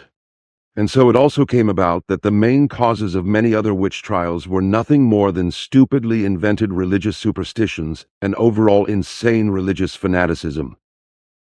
This, as well as the claims and lies of devil love affairs, devil worship and harmful sorcery, which were allegedly practiced by witches and sorcerers. According to popular religious delusions, witches were supposed to be demonic beings, especially female ones, in fewer cases evil men, who were said to maliciously harm human beings as a result of religious delusions, allegedly possessing magical powers and being in league with the devil. This was claimed in particular by the pathologically fanatical German misogynist, Jew-hater and homosexual Dominican Heinrich Kramer, who had been appointed inquisitor by Pope Sixtus IV, and was the #1 person responsible for initiating the persecution of witches in the first place, and actually bringing it about. This, as well as the book Hexenhammer and the Hexenbulle, which were also penned by him. Human beings, women, men, and even older children, were often accused of being witches or sorcerers as a result of hatred, revenge, and retribution, and for specific reasons. But this has been concealed from the population to this day, and will continue to be concealed, as this was never brought up during the so-called witch trials and has never been uncovered since. So very often human beings were put at the mercy of the insane religious mania and fanaticism of those who conducted the witch trials and ordered monstrous acts of torture due to vindictiveness, feelings of hatred, quarrelsomeness, dislike and greed, and also simply out of antipathy, etc. The fact that bribes were often paid in the process is not surprising. The fact that bribes were often paid, lying allegations and calculated lies were invented, as they were also accused, for example, of alleged sorcery, sex with the devil, devil worship, the evil bewitchment and the casting and wishing of all kinds of diseases, rampantly spreading diseases, misfortune, etc., and of being marked with devil's marks or moles or birthmarks. All of this was also, as I have already mentioned, to get rid of unloved spouses or enemies who were persecuted and finally brought to trial, only to be tortured by being wheeled, branded with branding irons, stretched limbs, pulled up by arms tied behind their backs, stabbed or cut, etc., until they confessed that they actually had an alliance with the devil. However, all of this was never openly treated according to what it really was, and had absolutely nothing to do with witchcraft, but that it was just a well-paid hoax conducted in the form of an alleged witch trial. However, this was never recorded in writing and never spoken out loud, but kept secret to the grave, so no notes or other records or written records were made in this regard, because the money-related secrecy worked as flawlessly back then as it also does today, and will continue to do so for a long time to come. Well, false accusations and lies were enough to condemn the alleged witches and sorcerers to death and execute them. But this also happened if the tortured remained steadfastly silent despite the hellish pain of torture, because this was interpreted to mean that Satan was involved and the accused remained silent despite the pain because the devil allegedly demanded it of them. This was done by torturing all of these innocent human beings, forcing them to make confessions and bringing them from life to death in a variety of wise ways. The types of death ranged from strangulation, hanging, drowning and burning alive, stoning to decapitation and poisoning, all to the howls of applause from the masses of spectators who had fallen into the mad religious delusion. In rare cases, it was also the case that alleged witchmen were quartered alive, although this is still concealed from the people to this day. Those consecrated to death were thrown to the ground and tied by their hands and feet and then torn apart by horses in 4 different directions and thus quartered. This method of murder was used several times in the north and center of Europe at the time, and was brought here, and used as a result of stories told by a refugee from the old East Slavic Empire, where human beings who did not pay the required taxes to their ruler were punished or murdered in this way. This method of murder was used in secret decades ago, and even in this century in the Soviet Union, namely and a man named Zakhar was murdered in this way. Things and events that are so far removed from reality that they do not want to be understood by human beings or cannot be understood, especially with regard to the craziest delusions, such as apparitions of the Virgin Mary, etc. There are hundreds of sects within Christianity as a whole, some of which hide as secret sects because they do not want to be recognized and even carry out fanatical and unauthorized machinations that even involve torture and murder. Of all religions and their sects, the Christian religion, with all its fanatical, delusional beliefs and their absolutely insane and delusional excesses, abnormalities, stigmatization and very diverse delusions, is probably the absolute ultimate, as the Greek heroic figure saga and demigod Heracles or Hercules is also said to have said about something that can no longer be surpassed in terms of understanding. Well, the vibrations of belief that are deposited worldwide in the carrier gases of the atmosphere remain unstoppably strong for millennia, whereby human beings susceptible to belief are at their mercy again and again, and run the risk of succumbing to them, and thus becoming completely foreign and averse to reality and its truth. But there are also the deposited thought vibrations of many human beings, whose delusions can manifest themselves acoustically or visibly from time to time, over long periods of time and centuries or possibly even over a millennium, only to dissolve and become ineffective for some indefinable reason.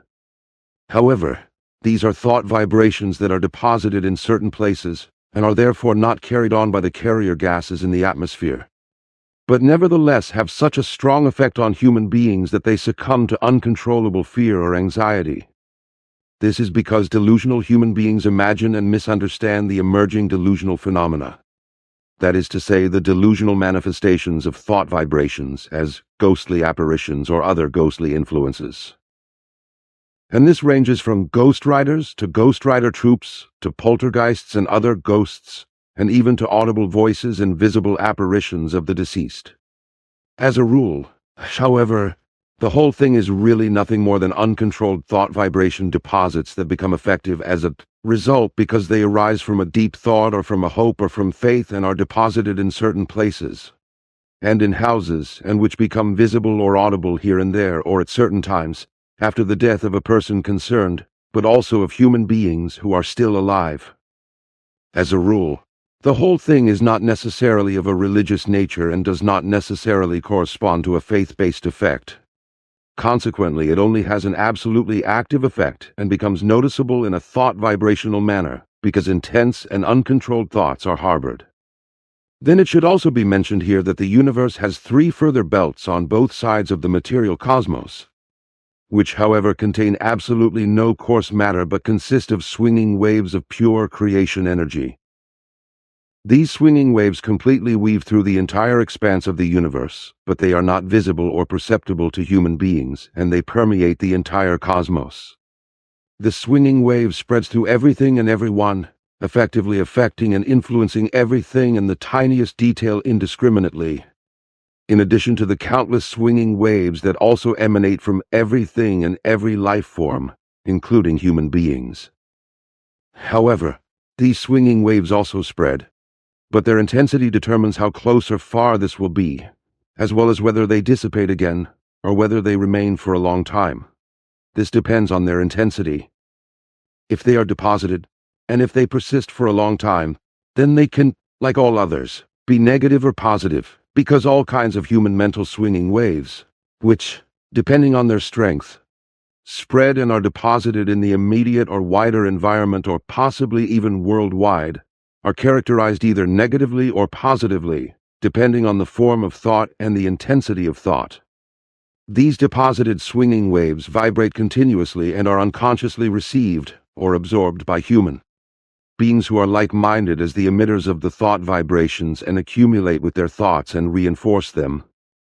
As a result, the vibrational material is spread and maintained endlessly for as long as human beings continue to circulate this thought material in their brains, and thereby generate the corresponding swinging waves, which resonate and are deposited in the atmosphere and then, continuing to resonate, meet and influence like-minded people, and spread the thought material through words and actions. This results in such a way that the strong and widely spreading swinging waves of thought, which are deposited in any case, are transmitted to fellow human beings and even to the majority of the Earth's population exactly according to the type of thought content and become effective in their thoughts and actions. However, this happens mainly through the thousandfold religious and very often degenerating fanatical delusions of all the various faiths of the human beings afflicted by them, who blindly and erroneously follow the religions and sects and are really deeply ingrained in the earthlings, unfortunately especially in the majority of Earth humans. All these human beings who are addicted to a religious sectarian delusion of faith, many of them completely fanatical, do not or hardly allow themselves to be instructed about reality and its truth, because their delusional belief and the resulting false thinking do not allow this in any wise. This is also because their delusion of faith leads them to believe that their imaginary God would punish them if they were to fall away from him, and thus from their delusional belief in God.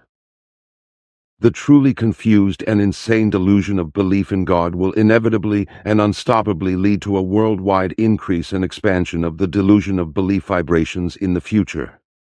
These will bring disaster to the Earth far-reaching and deep into the centuries of the coming third millennium, even bringing a climatic collapse for its humanity, the atmosphere, nature and its fauna and flora over the entire existence of creation, which Earth humans will hardly be able to cope with. Earth humans, whose irrationality will cause them to spread into an immense and completely uncontrolled mass, will not only give rise to fears, hatred against people of other faiths and all kinds of Ausartung, but also very often to feuds, family hatred, religious murders and other murders, manslaughter and wars, etc.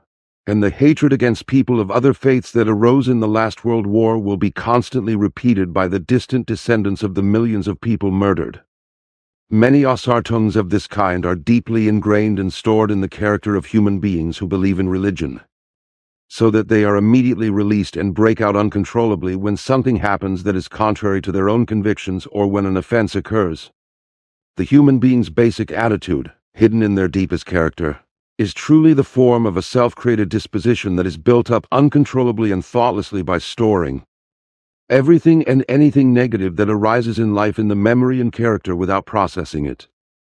The many negative things that are perceived and experienced are not mentally and correctly processed in a neutral way and put right, but are immediately registered and sunk unprocessed, deposited in the depths of the character, in order to then become active immediately when the opportunity or circumstance arises.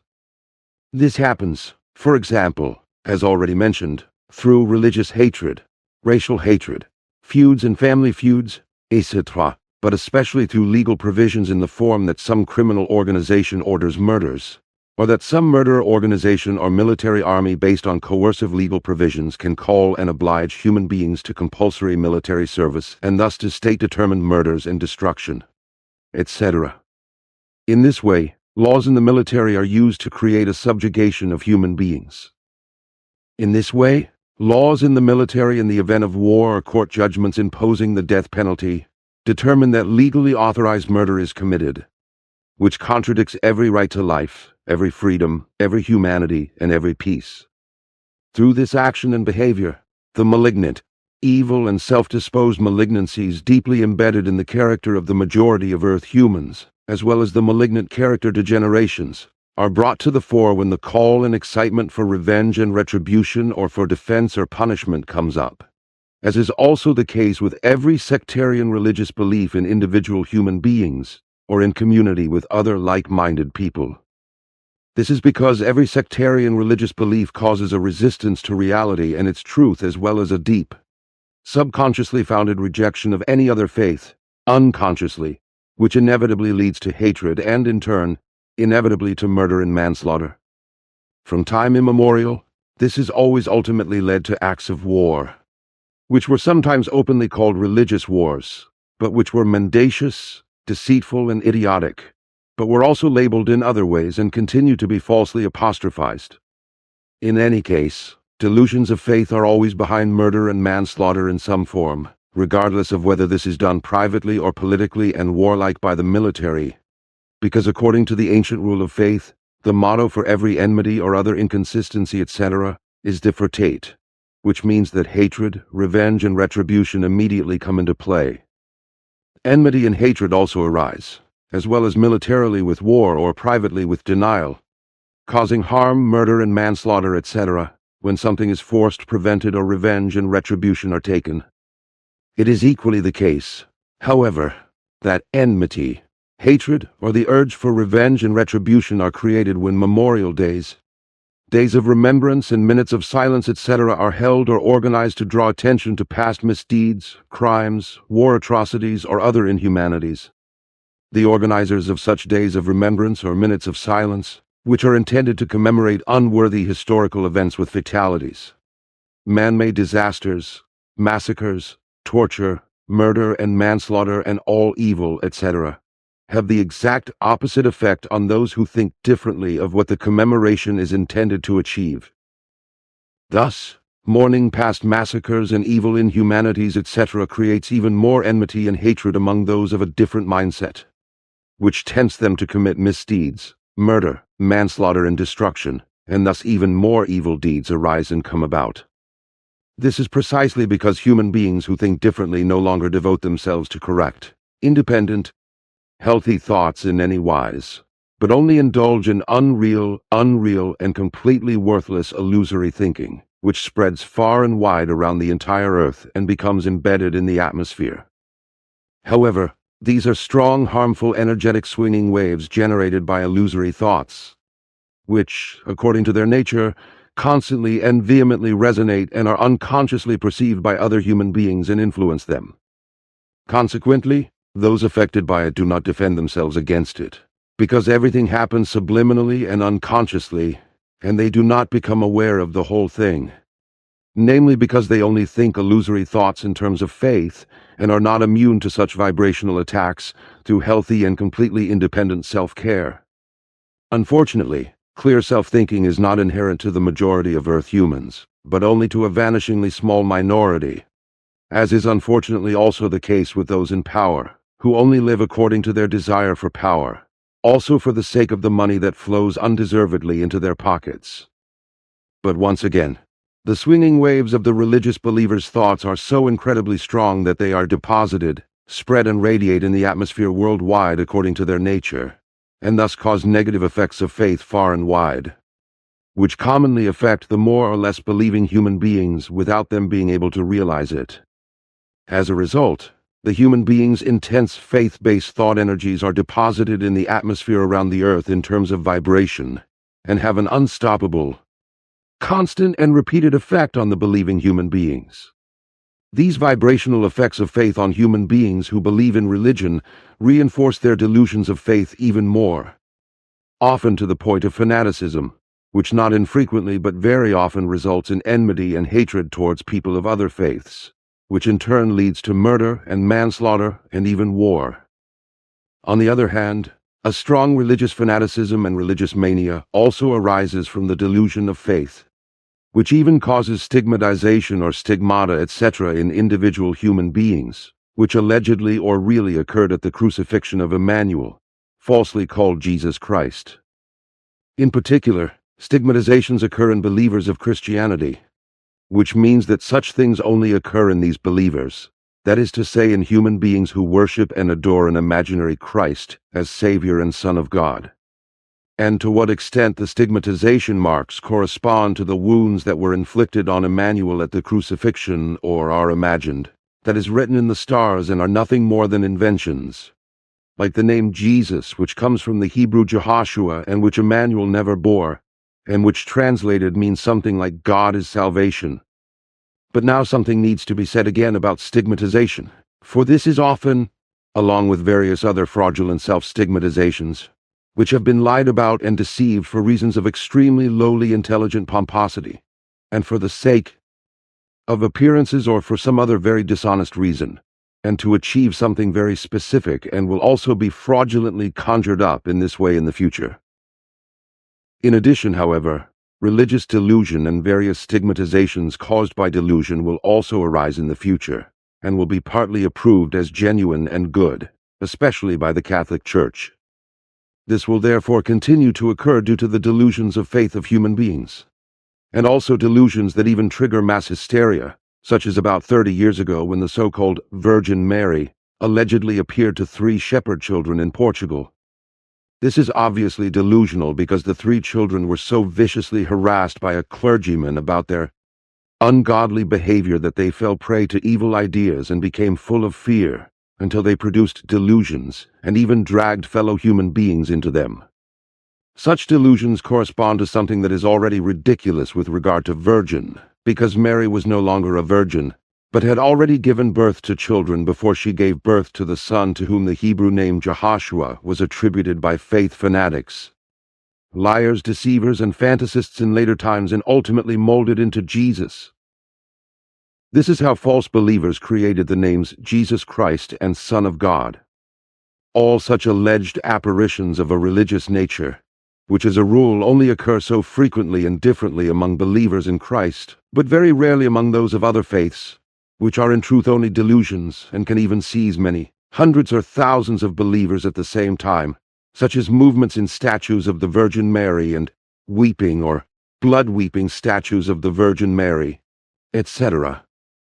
The fact that even tears of blood and movements of statues can actually appear solely through the erroneous religious delusion, or through an intense attitude of expectation, effectively results in this way, as do ghostly apparitions and also ghostly voices. But objects can also be affected by the corresponding expectations and thought vibrations of human beings with sufficient intensity in such a way, which I was able to determine and experience together with my friend Svath in corresponding experiments, that a human being suddenly appears or runs to where he imagines, or where he teleports himself or his reflection.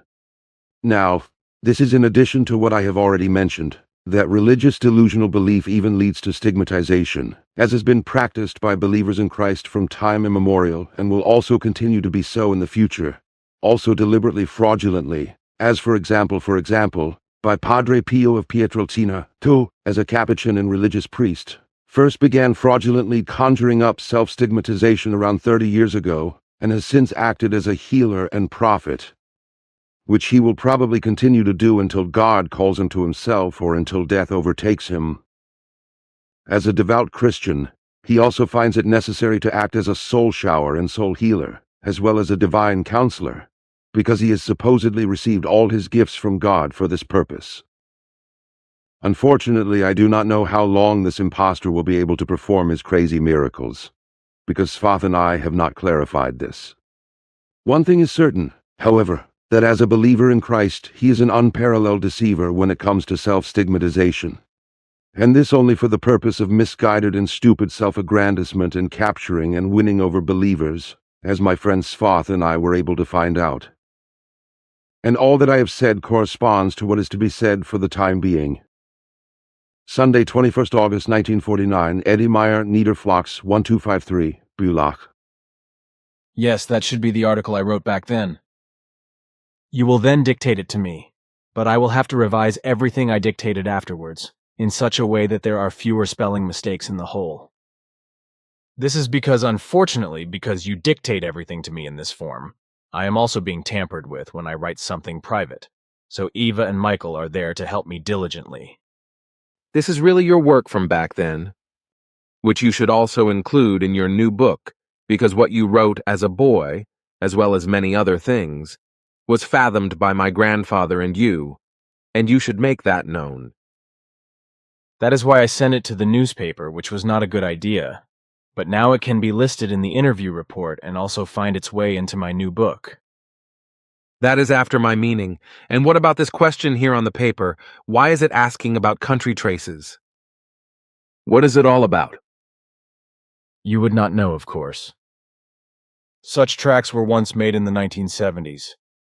And the question here about how the land tracks in the ice and in meadows in the depressed grass came about, I can only say that these were made especially to please our Figu people, so to speak, whereby these tracks were only made a few minutes before they were inspected, but the place was usually inspected by the people a few minutes beforehand, after which the tracks were there minutes later. The beam ships of the Ptaah do not produce any tracks when they land, so the Menara landing tracks were also specially made, as in the other three places. This was also the case at Center House Square, when a large round landing track was melted out of the thick ice within a few minutes. I can only say once again that these tracks were made especially demonstratively, because in reality there are no such land tracks on any of your beam ships. But that is probably not so important to know. What is obviously important for the Earthlings in this letter, however, is what will happen with regard to the obviously crazy and insane man in America who was elected president for the second time, Trump. All I really want to say about him is that he is proving himself to be a personality aberration, a mindless, loudmouthed, selfish and pathologically stupid and simple-minded person, as well as a completely unsuitable and also very dangerous ruler, who, without thinking, threatens to plunge the whole world and all countries into a catastrophe. Making himself look idiotic and lowly intelligent, he provokes hostility all around. And he also believes that, as a deluded thinker and sectarian, with the help of an imaginary god, he can enforce America's already traditional hegemonic wishes and fully achieve and fulfill the world domination of the USA. In order to fulfill this delusion, no means is bad and mean enough for him, and he even accepts a world hostility against America and another destructive world war, which could become very bad and evil not only for Earth humans, but even for the planet, nature and its fauna and flora. And that yet another madman can play a part in it. This megalomaniac copyright 2025 at Billy Edward Albert Meyer. Simyase Silver Star Center. Hinter Schmidrüti 1225 8495 Schmidrüti. Switzerland Elon Musk, who has absolutely no idea whatsoever about how to govern, is letting the barrel of all low intelligence and all unrighteousness overflow, and threatens to totally destroy everything righteous. He will even be appointed by the lunatic Trump to control the state budget, where Trump is the mastermind of what evil is to come. And the fact that he has, as you said, taken the helm unrighteously that will only lead to him making the already alarming disorder of the world even worse with his hegemonic behavior. But he is not only making enemies in the wider world, but also in America, including in the Supreme Court, among the Republicans and among some of the people, as I have seen together with Bermuda. There will even be demonstrations against him and calls for him to be deposed and imprisoned. But that does not change the fact that the power-hungry Harris would also have wreaked havoc if she had been at the helm. She is as partisan as everyone else. She would have fueled and supported the war in Ukraine even more than the Russia hater Biden did. Because she is so vehemently taken with the warmonger Zelensky that she knows no bounds in lifting him up and railing against Russia. Zelensky, as Bermunda noted, is said to be an unspeakably cowardly human being and only pretends to be great when he is protected all around by bodyguards. This, like Netanyahu and also the majority of others around the world who call themselves loud-mouthed rulers and only want to achieve or maintain peace with evil violence, as she said. She also said that she could fathom that the majority of rulers worldwide are not only autocratic, but also cowardly, completely unscrupulous and effectively nefarious, so that all of them would unscrupulously betray their people and send them off to war as cannon fodder, while they themselves, out of cowardice, would only dare to go to a toilet or a lavatory, protected by bodyguards, and hide away. The majority of these loud-mouthed, power-grabbing, incompetent government heroes, both male and female, she really said, were only great and strong when they felt safe in a government, and could exert themselves powerfully and do anything wrong and irresponsible at their own discretion and will, without the will and consent of their people. Then they would feel correct, satisfied and untouchable, especially when they are able to bully the lowly intelligent and therefore the non-thinking and thoroughly indifferent members of the population and allow themselves to be worshipped by them, namely by those who are absolutely disinterested in really good and right governance and cheer them on for their lousy mismanagement, allowing them to do what they want without being asked and unhindered. That is unfortunately the case. Because as long as this is allowed by the peoples, and not everything is changed for the better, nothing changes that leads to real peace among the peoples and the rights of human beings. Unfortunately, that is the case. Nothing changes for the better, only for the worse. The truth is that on Earth, mainly in politics and also in Switzerland, if something cannot be enforced, then new laws, regulations and ordinances, etc. are simply passed without or with the will of the people who are being lied to and deceived. The wrong state of affairs, as it prevails on Earth in this respect, was also common in our country, and it was only when the great ball of peace came, as we call it more than 52,000 years ago, that everything that was good and wrong changed in such a way that slowly everything really changed for the better. But this took a great many human lives. The individual human beings awoke and found their way out of their indifference, and also out of all that was wrong and evil, as a result of which effective peace was able to develop and became omnipresent. It was not good that many human beings had to die for it, but the success is nevertheless gratifying. Unfortunately, we here on Earth are dominated by evil disunity, hatred, greed for wealth, greed for power and partisanship, which leads to those in power, such as the mass murderers and those in power in Israel and Ukraine, being praised to the skies for their war crimes, while others, such as Hamas, Hezbollah, and Russia, are wished to hell. The fact that they all act equally wrongly, criminally, and inhumanely is specified by the bias and trivialized for those who are biased. In the Middle East, for example, only Hezbollah, Hamas, and Arabs or Palestinians in general are demonized in a partisan manner, while the Israelis are praised to the skies, despite the fact that they are now doing the same thing that was done to their ancestors in the German Reich by the Nazis. What was criminally done to the Israeli ancestors in the last World War with the Holocaust is now being repeated in Palestine with the help of America, and this time it is the Israelis who are carrying out the Holocaust. And as I said, with the help of America's hegemonic mania and weapons, which also wants to extend its mania to Palestine, as well as to other Arab states. And there is no mention of this, at least not yet. But it will come, just as there is no mention of the fact that not only Hamas has taken hostages, but also Israel, and indeed many more and even hundreds of times more than Hamas. In Israel, these hostages are being held in prison as prisoners, but the world public is not being informed about these thousands of hostages. So it is not being told what is really going on, and only the Israeli army of mass murderers and its chief mass murderer Netanyahu are being exalted to the skies. And the same is happening in Ukraine, where the warmongering Zelensky, under the patronage of America, is having his army murder and destroy not only in Ukraine but also in Russia by the meter.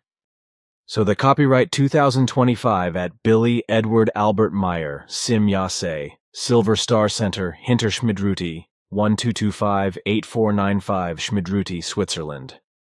The beams bend, which is widely accepted around the world. The fact that Russia, on the other hand, is being viciously made the sow and the devil, Putin is not to be protected or better portrayed, because he is also a culprit, is nothing more than partisanship and blazing fear of America. Namely that its rulers can impose sanctions on any country and infiltrate their agents through secret services, and assassinate the government's key figures or even have U.S. military forces invade the country if they are against hegemonistic America. It should be understood that America's rulers, at least the majority of them, and the shadow government, which consists of millionaires and multimillionaires, have always wanted might over Earth and its humanity. And all those states who, out of fear of America or out of pure American friendliness, cheer Zelensky on and supply weapons and money, etc. to Ukraine, are vehemently helping to achieve this. In Europe, the Nazi crew of rulers in Germany in particular is leading the way, but France is following on its heels, at least the clique that is rallying around President Macron. What you say cannot be disputed, because it corresponds to the truth. Otherwise, I would not also be saying it. It is indeed reality and its truth, and this cannot be eradicated with lies, counter-lies, delusional fantasies, and delusional beliefs, etc., not even the truth that there are no supernatural forces. But then I have two articles, which I want to mention again, which I want to present to you, and which you can probably also copy and read later. Here, this one is about neutrality, whereby a question was also raised about this, to which this article refers. This is followed by the article by Berk Tepe from Turkey. Then, I will also copy these articles, after which I can read them later at my leisure, which we can then also talk about later. Of course we can. But here are the articles that I will include here during our conversation. And if you dictate to me in the next few days what we talked about, which will take some time, well, then here is the AI article that the artificial intelligence itself has put together. AI answer article out to Question. Hello. I have a question that is bothering me, and I would like you to tell me calmly and with precision what you think about it, or rather, what it actually is. The question is an artificial intelligence capable of making neutral judgments when asked questions involving data and viewpoints on a topic? By neutral, I mean that it is not in any wise influenced by any ideology, religion, dogma, interest, or the like.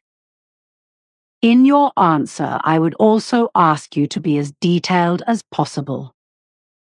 This is the answer. The question of artificial intelligence, AI, neutrality is complex and deserves a detailed answer. I will cover in detail the most important aspects related to the neutrality of AI and the wise way a system like mine responds to questions involving data and points of view. 1.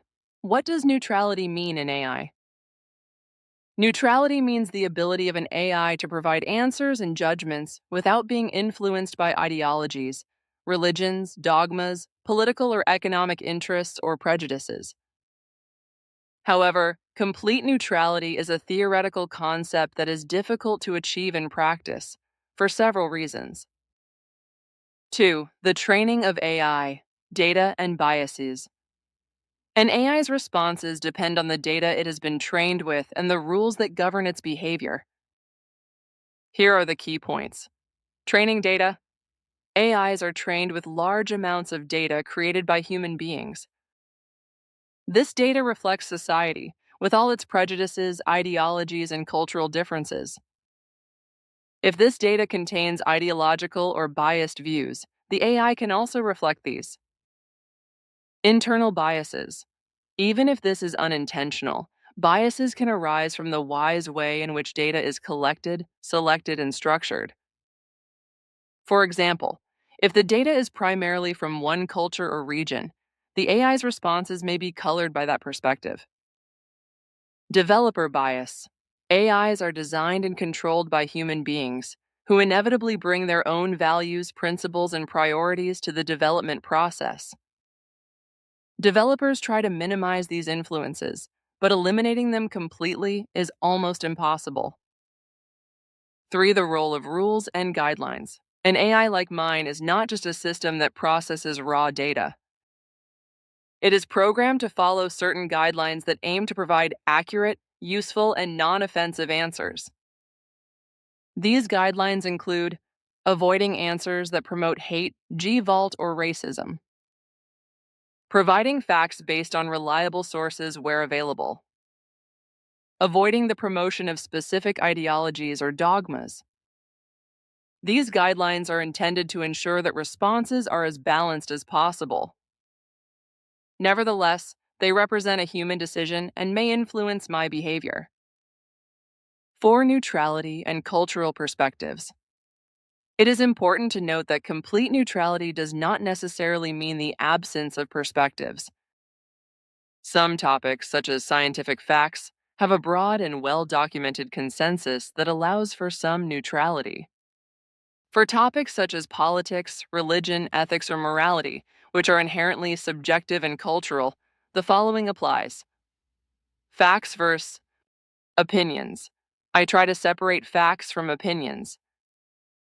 On controversial topics, I try to present different positions in a balanced way without favoring one as correct. Universal values. Where possible, I draw on universally recognized values, for example, human rights, to avoid promoting a specific ideology. 5. Practical limits of neutrality. Even with the best intentions, the neutrality of AI has its limits. Interpretation of questions. The wise way I interpret a question can influence my answer. If a question contains implicit assumptions, I might adopt them without realizing it. Conflicts between values. In some cases, universal values may conflict with each other. For example, freedom of expression versus respect for diversity, making it difficult to maintain a neutral position. Context and ambiguity. Without a clear context, my answers may come across as biased or inappropriate, not on purpose, but due to technical limitations. 6. How do I ensure a neutral approach? Despite the limitations described, my design is to provide answers that are as neutral as possible by drawing on reliable sources.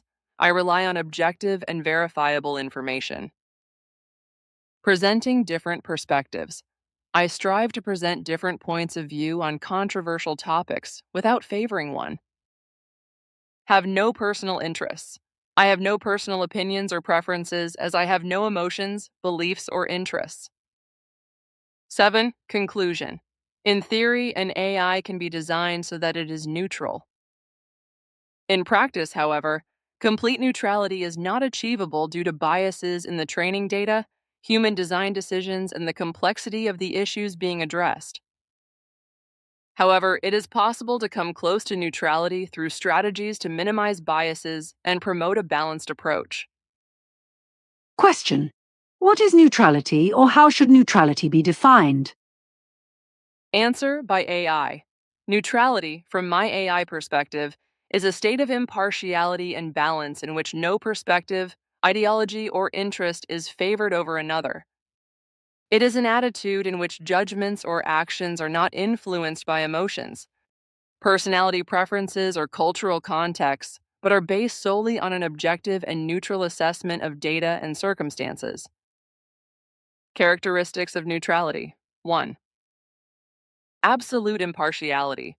Neutrality means not taking sides or harboring prejudices. It is about evaluating a situation or problem without external influences such as personal opinions or social pressure. 2. Balanced assessment of information. All available perspectives are considered with equal attention and without prejudice, recognizing the intrinsic value of each viewpoint. 3. Non-interference. Neutrality often involves refraining from actions that could influence an outcome, especially in ethical or political contexts. For example, neutrality in a conflict means not actively supporting any of the parties involved. 4. Logical consistency. Neutrality requires the application of a coherent set of rules that are applied uniformly regardless of the context. 5. Transparent methodology. A neutral stance does not hide the decision-making process, but makes it explicit to show that there is no hidden manipulation or bias. Neutrality from my perspective. As an artificial intelligence, my understanding of neutrality is based on processing information and following predetermined rules. However, it is important to emphasize that absolute neutrality is an ideal that is rarely fully achieved. This is because any system, even the most objective, is designed and programmed by human beings who inevitably bring values, priorities, or assumptions to the design. My neutrality, for example, is due to the following factors. I have no emotions and therefore feel neither sympathy nor antipathy. I do not pursue any political, social, or cultural agendas. However, my neutral point is determined by predetermined rules and a worldview that reflects the general human consensus or the intention of my developers. Limits of neutrality. Neutrality also has limits for an artificial intelligence like me. Neutrality versus justice. Remaining neutral could mean ignoring situations where one side is obviously disadvantaged or the victim of injustice. This raises an ethical question. Is neutrality always correct in such cases? Interpretation of information. The selection and presentation of information, even when trying to be neutral, can influence the perceived meaning. Conclusion. In my view, neutrality is a technical and conceptual seal that should minimize bias as much as possible. Nevertheless, neutrality is not an empty or passive position. It requires an active practice of careful analysis, a deep understanding of the data, and a commitment to impartiality. In my case, it is a crucial aspect of gaining user trust, but remains constrained by the limits of my programming and the human nature of the information I process. And here is the other article. On the earthly historical linguistic traces of creation energy. Teaching Symbols 1. Berktepe, Turkey. Introductory remark. In the earliest earthly cultural histories, religions, philosophical and mythological narratives, it is always a matter of a certain story of origin and creation, which was created and born out of a so-called void, a chaotic mess or a nothingness, However, it has been thoroughly proven that the aforementioned fairy tale-like accounts, whose erroneous interpretations still captivate many believers in their non-thinking, do not correspond to a tiny piece of truth. As Billy's book, Genesis in particular, writes down in great detail and explains several times that the root of all creation did not come about in this way at all.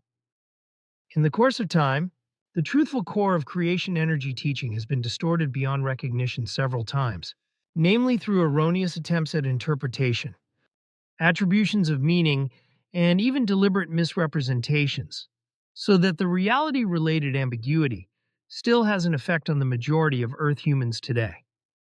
It should therefore be clarified and emphasized once and for all that the following analysis of the various truthful illustrations of the creation energy teaching symbols is merely an indication that the creation energy teaching and the associated symbols that were once taught and equally handed down on Earth, whose originator is the universal herald Nocademian and can be traced back to him, were recorded in the memory banks and retrieved and rewritten by Billy in their unadulterated symbolism in the book Symbols of the Spiritual Teaching.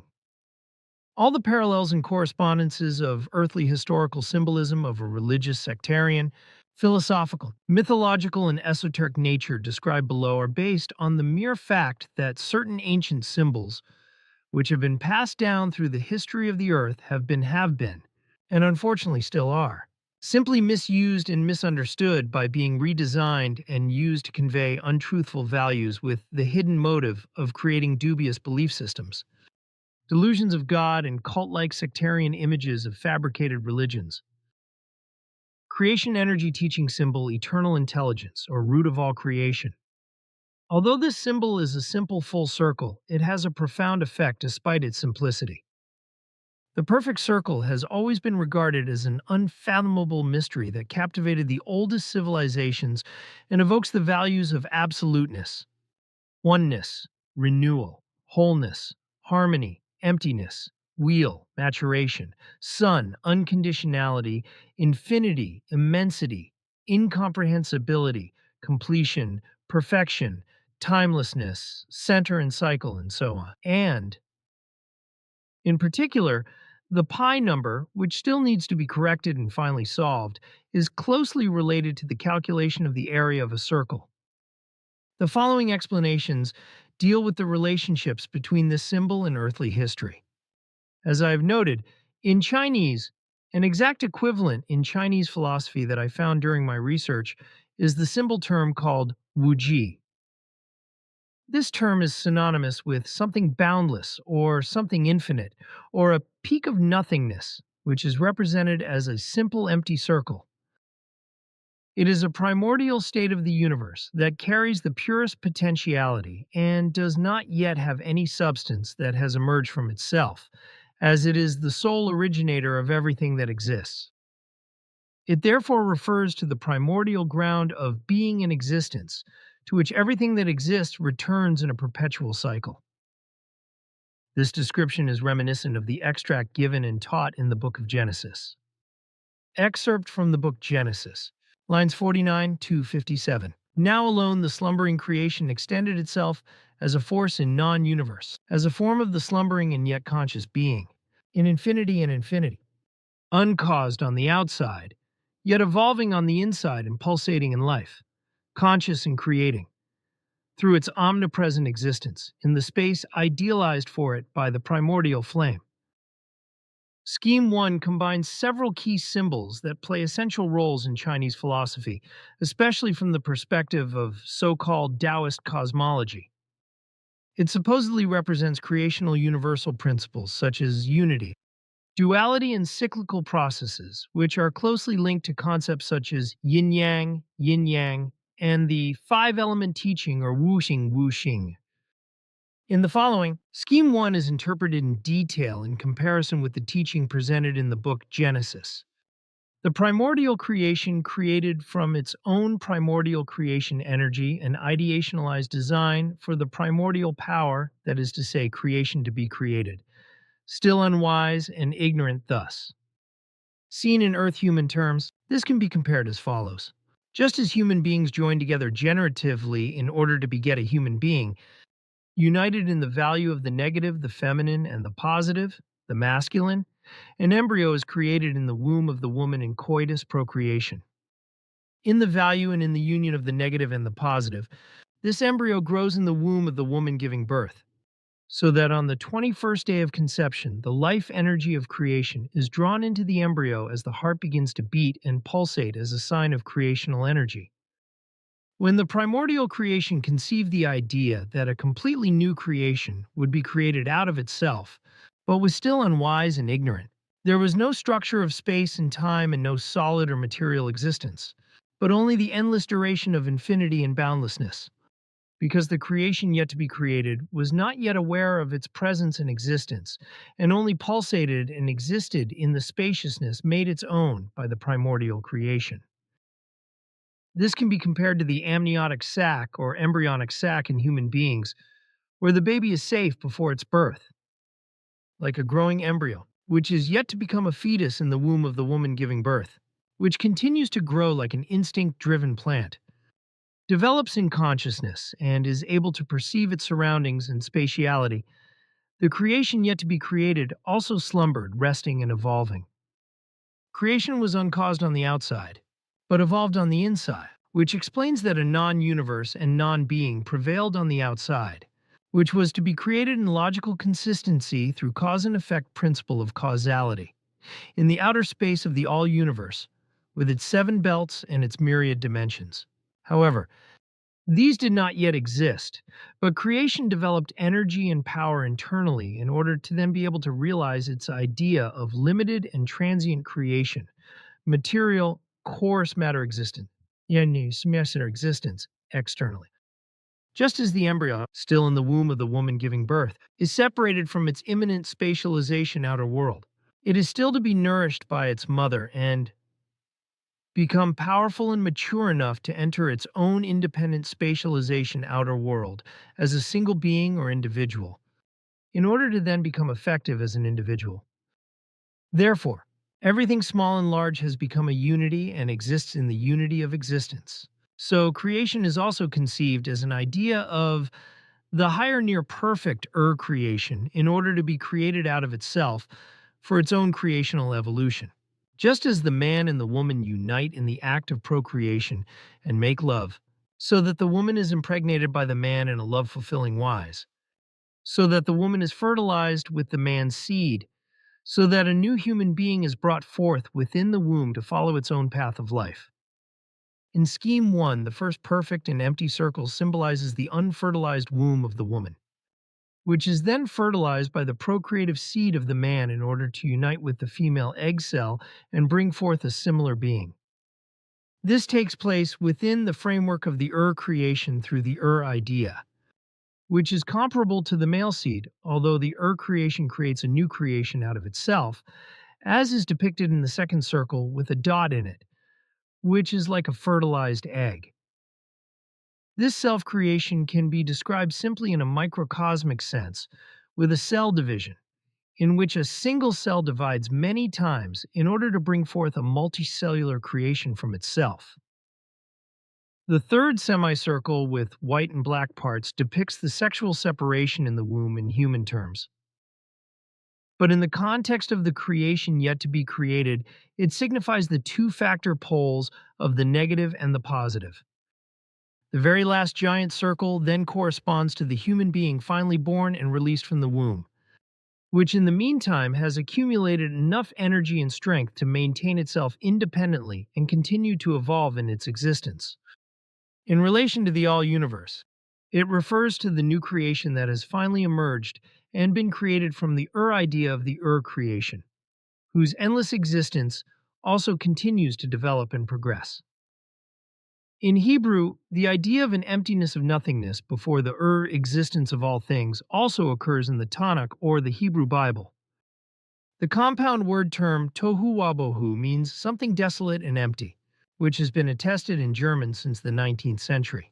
From the Hebrew tvhy vbvuhav tohu wabohu, desert and wasteland, that is to say, desolate and empty, which in the Old Testament, Genesis 1:2, refers to the state of the earth before the alleged intervention of God. Later, it was increasingly used in the figurative sense of chaos. The true origin that led to the misunderstanding of the Hebrew biblical Old Testament statement lies in the miserable misinterpretation of the following excerpt from the book OM. Canon 8, line 31, with the interpretative explanation. The space was confused and desolate and hung in darkness, and there was no firmament. Explanation, and there was no firmament means that there was no matter, no planets, no comets, and no suns, etc. yet. According to the Old Testament account of the Hebrew Tanakh, Genesis 1:2, Luther Bible translation, the reinterpreted and falsified statement reads as follows: And the earth was desolate and empty, and darkness was on the face of the deep. The original transcription of this Hebrew statement in Latin letters reads as follows: Waha ares hajata tohu wa bohu wa choshek al pnej tehom. The word Hartz ha-arez in the Semitic-speaking area simply means land or the earth in the extended sense, whereas in the original statement from the book OM, the space created by the idea of creation is meant.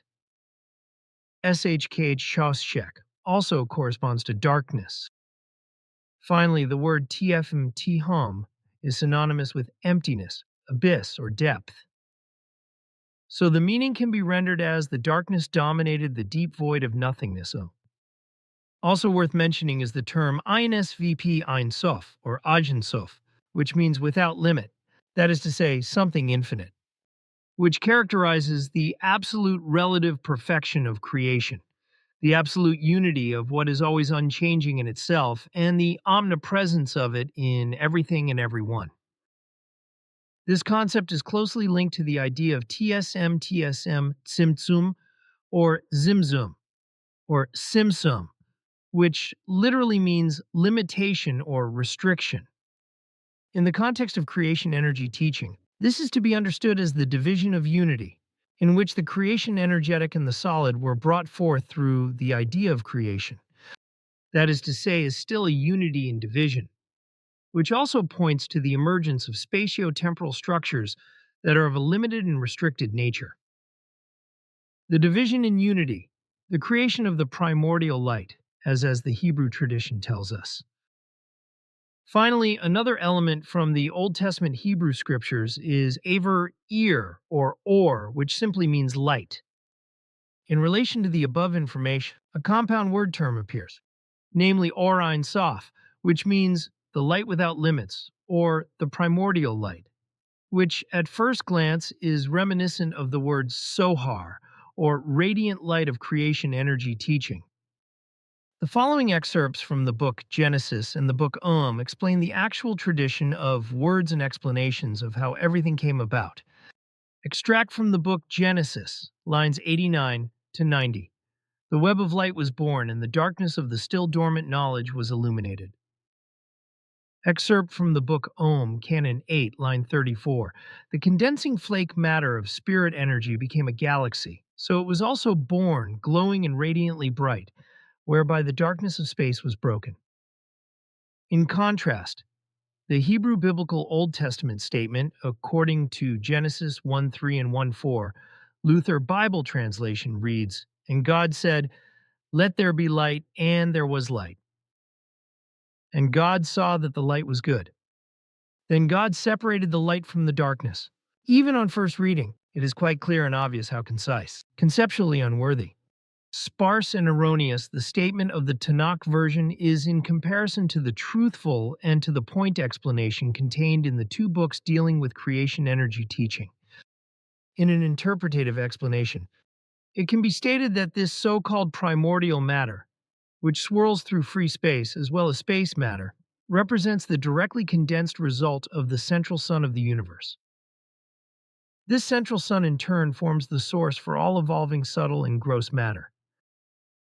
These also include gases, electrons, neutrons, neutrinos, and all other elements in a refined form. In contrast to the central suns within a galaxy, however, the central sun of the universe does not consist of the same material substance. Rather, it is formed from purely creative energy, which already creates and produces the first flake-like condensations, but remains completely of a creation energetic nature and no longer has any gross material properties. This creation energetic matter is milky white in color and is visible to human beings as light. Similar to a gross material galaxy, these creational energies condense, form a huge inner core, transform and develop into gases, electrons, and various atoms. From this inner core, they are hurled into space to create and unfold their effects as primordial matter, space matter, and other components, rotating and whirling through free space. These ultimately give rise to the visible gross material galaxies and other celestial bodies. The so-called light flakes, that is to say, those flakes created by creation and formed in the empty space of the universe, consisted of hydrogen structures. All the building blocks produced by creation were already present within these hydrogen structures. That is to say, the 280 elements of life as well as all the components of matter and gases. In Hellenistic culture, the tail-biting serpent Ouroboros Ouroboros, or Ouroboros, is known as the Serpent of Eternity. Several variants of this term appear in Billy's namebook with the following details. Ourobar, the eternal Uroba, the eternal Ouroboros, whose life is eternal Ourobora, whose life is eternal, as formulated in the ancient Greek proverb en to pun or hen to pan. The Ouroboros corresponds in alchemical practice to the principle that everything is one in the eternal cycle of life. Consider that everything is one, because only the life of human beings moves in the unity of unity as a physical material sheathing of the subtle through a piece of creation's energy. Thus, the meaning of life is an evolution of consciousness, and the goal of life is a fusion with the root of all creation. Or becoming one with creation, universal consciousness is predetermined for human beings, so that the covenant entered into between human beings and the original source of love or creation may never be interrupted, and the fulfillment of evolution may reach the near perfect or half and pure creation energy levels. The human beings are invited into the truth of truthfulness in their truthful contemplation and guidance, from which this is a creational natural teaching of fathoming and recognizing. In the fullness of truthfulness, therefore, everything in the small as well as in the large exists together uniformly, which means that even creation energy comes close to its creatures in the context of developing and unfolding itself. Creation energy, too, is not at the highest level of perfection, but it is nevertheless associated with the law of evolution, which means that it is also categorized according to relative perfection, like the tiny ladybird on Earth. Nevertheless, creation rests in the realm of being beyond the form of existence, which is inaccessible and unattainable for all its creatures, and which is inherent to material, gross life on the world buildings of the universe flower. The second symbol, creation energy teaching symbol, creation. Before analyzing the above symbol in more detail, the following explanations worth mentioning are of pertinent importance. In my many years of linguistic research into the word creation, its similar frequency in earthly languages, and its forms of derivation, I have gained fundamental insights into the thinking mechanism of human beings with regard to the actual and natural coining of the term. In contrast, however, there is also no hiding the fact that Earth humans often tend to maliciously falsify, change, abbreviate, or even transform a whole literal value into something reprehensible. An exemplary reference to this is a word mentioned in the 117th Contact Report, which is documented on a parchment about 800,000 years old, written by the prophet Enoch. Hence the word is Javan or Jafan, Jafan, which simply means creation, as it is following in the Old Lyran extract. As they are given in the laws of creation. Now this word sounds familiar in Sanskrit as Jeev Jiva, which figuratively means life, existence, the life principle, and all living things. In the name book, the following first names are associated with the Sanskrit word Ifan, the life principle fulfilled. Fulfilled Ifan. Ifana, the life principle filled one Jajfan, the one who fulfills the life principle Jajifa, the one who fulfills the life principle. Other well-known related equivalents are also found in Greek as vios bios, and in Latin as vivus, all of which refer to something living, existing, or life itself. Interestingly, this Sanskrit word was modified and passed down in English as quick, which originally meant something living or something moving, and can also be found in the German language in the compound word Quecksilber and in the extension forms erquicken or erquicklich or erquickung. In Persian, mercury was also called geojive, which meant living silver. However, the original Sanskrit word jiva changed and was borrowed from the Persian language to be mistakenly transformed into janjan, pronounced as diashan, which meant vitalizing energy, life force, and in a figurative sense also soul or psyche, and was equated with the Latin animus. This was then found in the Turkish-speaking world through religious sectarian transmission in the earliest 10th century in the same pronunciation, but with a different spelling as can, and meant nothing other than the psyche itself, which is also still true today. This catastrophic inadequacy of a linguistic regression is staggering. Other familiar terms for creation include the following. As the 794th Contact Report states, creation is called Edafirgul in Playa Yaren and creation energy as Edafirgulanunslan. According to the Figu Bulletin number 67, according to the ancient language of Nocademian forests, creation is called Murado in the context of Omphalon Ir Murado, that is to say, law of creation. In the Timer language spoken by Askit's people, creation is also called man, also in reference to Ori said man, that is to say, law of creation.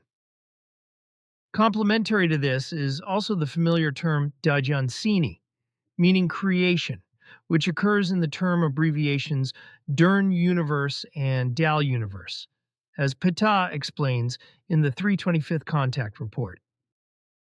Of note is a certain part of the word in the expanded form of the term Dern Universe. Dajansini Ern Ruan Nitra Pralano, or creation that unveils. This part of the word is familiar to me in Sanskrit, namely as Intya Pralaya Nitya Pralaya, which in Hindu eschatology note, teaching of the end times or the last things incorrectly means the dissolution of all existence, namely an apocalypse.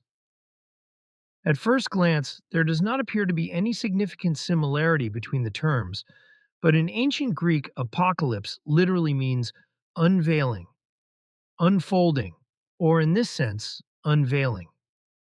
Finally, the word Dajansini is possibly based on the following Sanskrit word and its common variants, namely Janjan, which means to generate, to bring forth, to give birth, to create, to come into being, and to appear.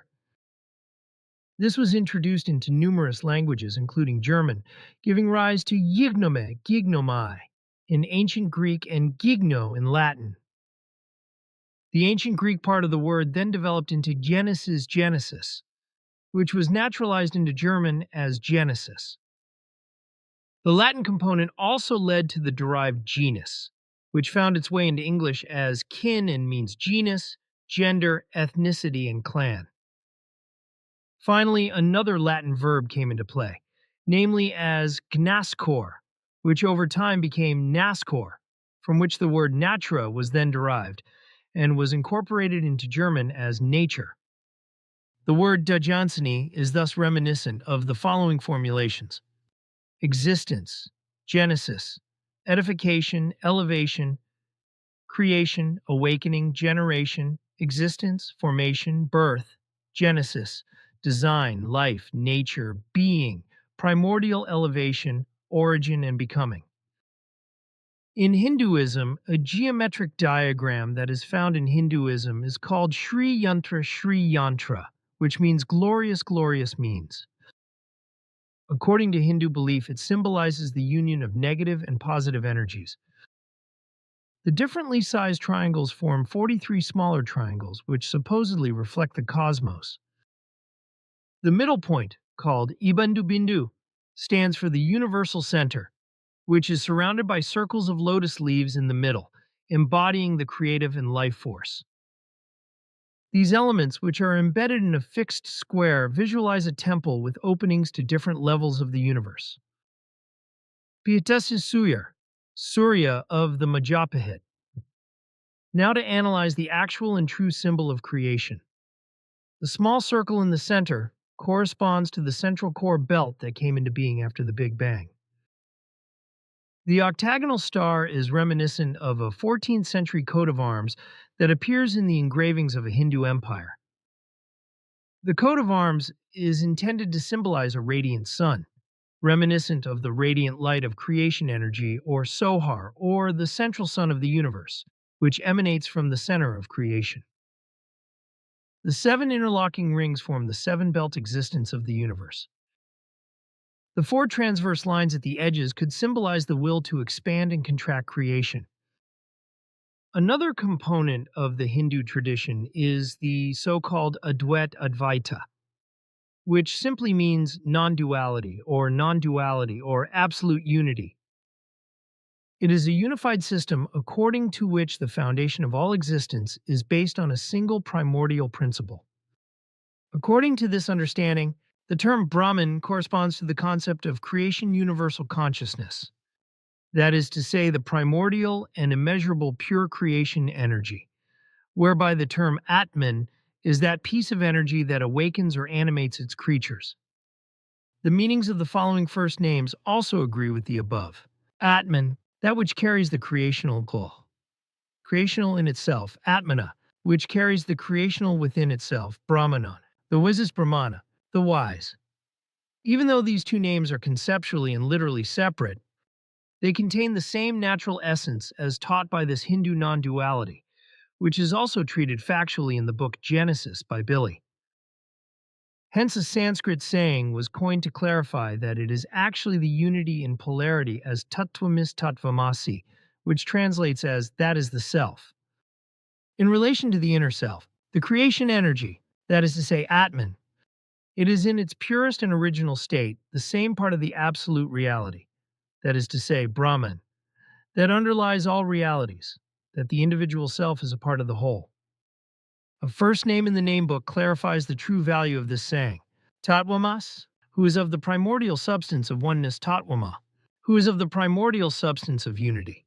This makes it clear that what is meant here by non-duality is that the primordial principle of that which carries the energy of creation within itself results from the primordial substance of unity, which is the all-encompassing creation universal consciousness itself. The third symbol, creation energy teaching symbol, honorableness. At first glance, an ordinary reader may not associate the interpretation of the symbol with the image shown. But in fact, the shapes shown in the symbol are a 7-leaved oak leaf and the 3 acorns below it. Tree symbolism has played a key role in the history of humanity and has been used by many different peoples. For example, a cedar is considered to symbolize permanence, strength, immortality, and preserving consciousness from decay, as is described in the book Nocodemian, his successor personalities, and the sevenfold series of prophets on Earth. But as far as the symbolism of the oak is concerned, it is very profound and particularly meaningful to a certain group of people, namely the Druids. In Celtic and Celtic history, the Druids of both sexes were knowledgeable people who practiced meditation in harmony with the creational natural way of life, striving for the peaceful, harmonious order of all things and true humanity. At the time, they were categorized as priests by the Christian faithful, and their Celtic philosophy was regarded as pagan. However, they only truly orientated themselves towards their Celtic beliefs, which were also fundamentally the same as creation energy teaching, regarding peaceful existence and the balance of all things. The Druids were knowledgeable and honorable scholars in many areas of nature. According to traditional history, they considered the oak tree to be particularly important and sacred. Because the area in which they meditated was densely overgrown with other forests, their sanctuary was called Nemetin in the original Celtic language, meaning something honorable or honorable druid grove. Their meditation site was also called Grail, as this was confused and falsified by the Christian faith with a Holy Grail, which was said to contain the blood of Emmanuel, aka A Jesus Christ. Ptaah further explains the following in the 469th Contact Report 80. The Grail itself was a sacred place with a spring, usually arranged on a mountain, which was considered a natural sanctuary by the Celts, and where a druid grove was also established, surrounded by trees and other plants, where the druids meditated in intimate consciousness with the water, the earth, and the plants, and on as well as with the inexhaustibility of life. 81 such sacred places, called the Grail, were intended for meditation by the Druids, and they existed in many places, wherever Druids lived and performed their duties. Now to the name Druid and its variants. In the name book, a first name of both genders is listed as Drugidan, he who teaches the ignorant. Drugida, the one who teaches the ignorant. In linguistic terms, the name Druid literally means oak knower, according to an ancient Celtic language. This can be extended to the meaning symbolized by the oak tree as the venerable one who teaches, or the venerable one who reveals his knowledge, etc. Even more interesting is the variation of this Druid word and its relationship to other terms. It entered the ancient Greek language as dris drus, which meant tree, wood, or oak, from which the English tree emerged, that is to say, simply tree. as the oak is characterized for its durability, strength, stability, and hardness. These properties are also found in Latin as durus, which means durable. The sense of enduring and steadfast certainty was also rendered in German with the following words, which have the same origin as the Druid word: faithful, faithful, faithfulness, trust, confident, comforting, comfort, consolation, comfort. The above words have the following values: decency, sincerity, constancy, appeasement, reverent or honorable reputation, honesty, fairness, justice, integrity, loyalty, moderation, righteousness, probity, robustness, protection, security, steadfastness, unwaveringness, unbreakability, reliability, dependability, and confidence. And this Druid word has evolved into the English word truth, which stands for truth. However, the origin of this English word lies in the Old Lyron word truchi, as is given in the following extract from the Enoch parchment. Las propet Henoch MJL, ego sar las propet las truch. The proclaimer Enoch says, I am the proclaimer of the truth. If the characteristic of an oak refers to the meaning of the word truch, then the overarching value can be derived as something eternally and permanently imperishable, whereby he also comes to the conclusion that truth is to be understood as something fundamentally fixed in absolute reality. In the book Decalogue Dodecalogue, the meaning of truth is as follows: the effective correspondence of knowledge with logic, which is the creative power and the absolutum of all consistency. With regard to the symbol of honorableness, the Druids attach special importance to the oak as something sacred and revered, for which the term sacred in its original meaning actually means something controlling. It is derived from the Old Lyran word heilag, and can also be found in the Gothic runic script as heilag. This word, which comes from Old Lyran, meant control or honor. As an old saying in my culture goes, he who honors the honorable with reverence finds bliss. Epilogue. Truly, the unity of creation and its seven unity order alone is the supreme being that exists in the infinite and unlimited duration of timelessness and spacelessness.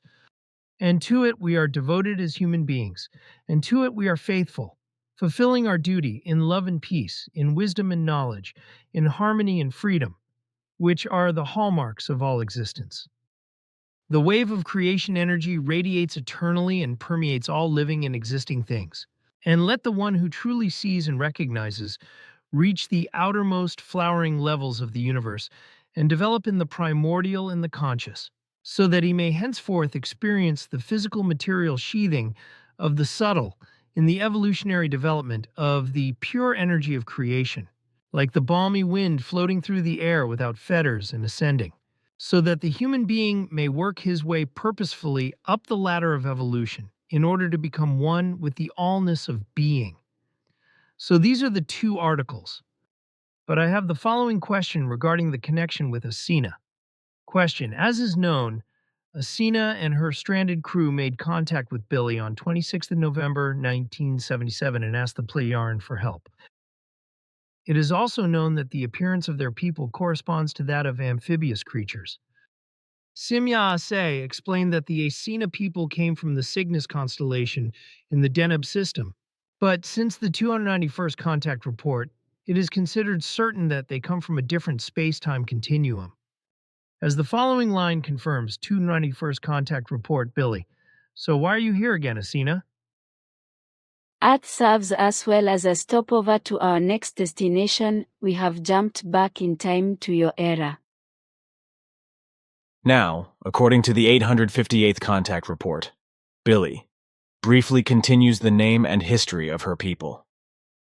According to his explanation, Asina's people are called Dogan or dog, according to the ancient term. Then he says the following, 858. Contact report, Billy. And when I think about what Asina went on to say about this, I think about the foreigners and the UFOs that are constantly being observed all over the world. I did not want to say that at the time, but now it is perhaps interesting to know for those who want to know where Asina's distant ancestors actually came from. This, as well as what else she said, is interesting, namely that today's descendants of the dog have had no connection with the Dogon, that is to say, Asina's peoples, for more than 800,000 years. In the same contact report, Quetzal, with the following excerpt with a different spelling of the people's name, namely as Dagon. Also regarding the so-called UFOs or their crews, who were also the Dagon, the gods they allowed themselves to be idolized as.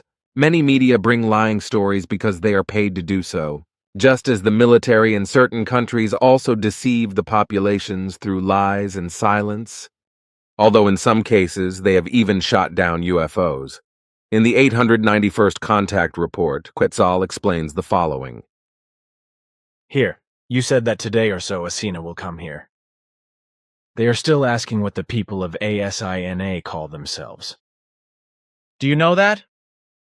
Yes, the people are called Ensamoli, and we call them Dagos. Well, I did a simple search for the multiple names Dogon or Dog or Dagon or Dagos. I found online that Dagon or Dogon was a deity worshipped in Mesopotamia and Syria in the 3rd and 2nd millennium BC. At that time, these gods were described by the Phoenicians as fish-like hybrid creatures.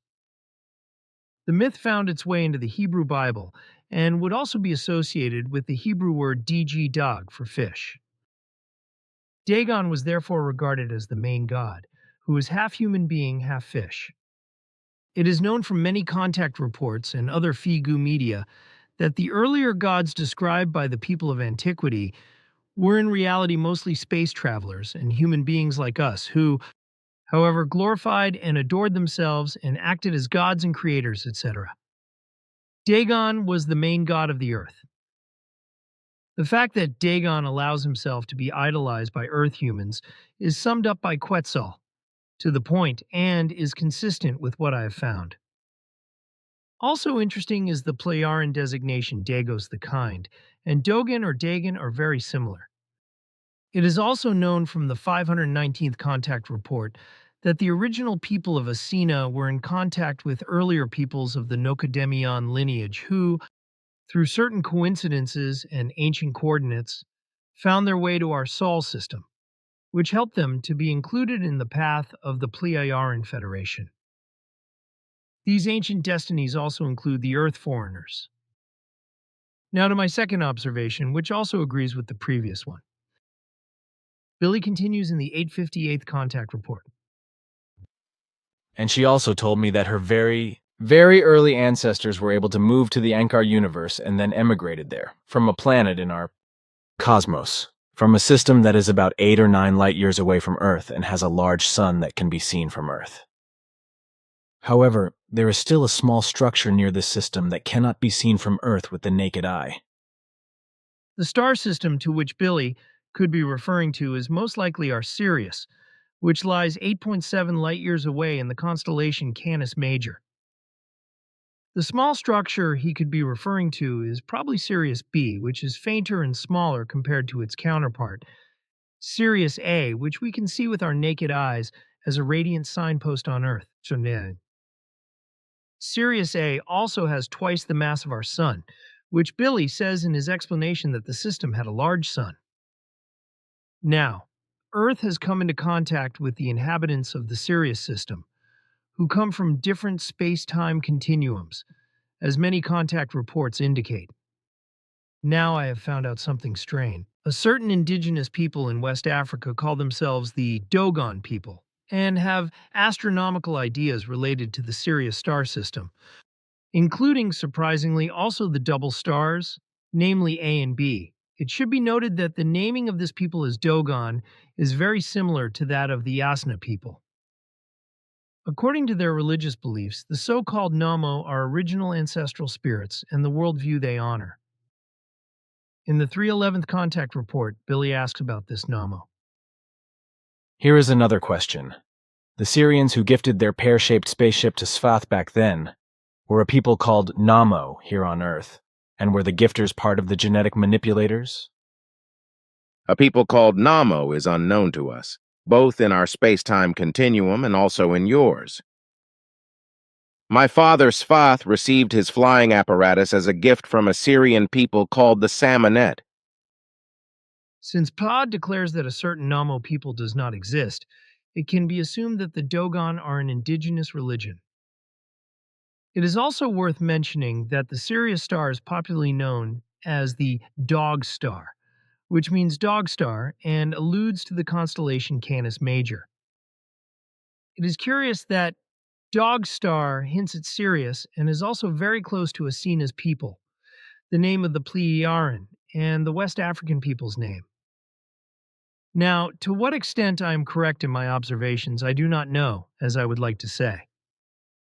I would therefore like to ask Billy, at a suitable free time, ask whether Asena's people, the Syrians and the Earth foreigners, are related in any wise. And one more thing about Namo that I forgot. The belief that the Namo were inhabitants of a world orbiting the star Sirius. The Namos descended from the sky in a ship, accompanied by fire and thunder. Burke's note. A spaceship crash? After their arrival, the Namos created a pool of water and then immersed themselves in it. The legends of the Dogon say that the Namos needed a watery environment to live. This corresponds to how the Asana people live in their swampy and watery world.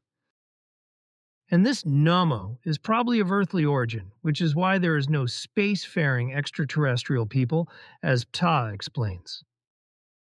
You have been enlightened about this, so you can comment on it yourself. Of course, and it is also not a secret, but it was only discussed in private, so no record of the conversation was kept. But it is enough for me to explain what I can in a nutshell from memory.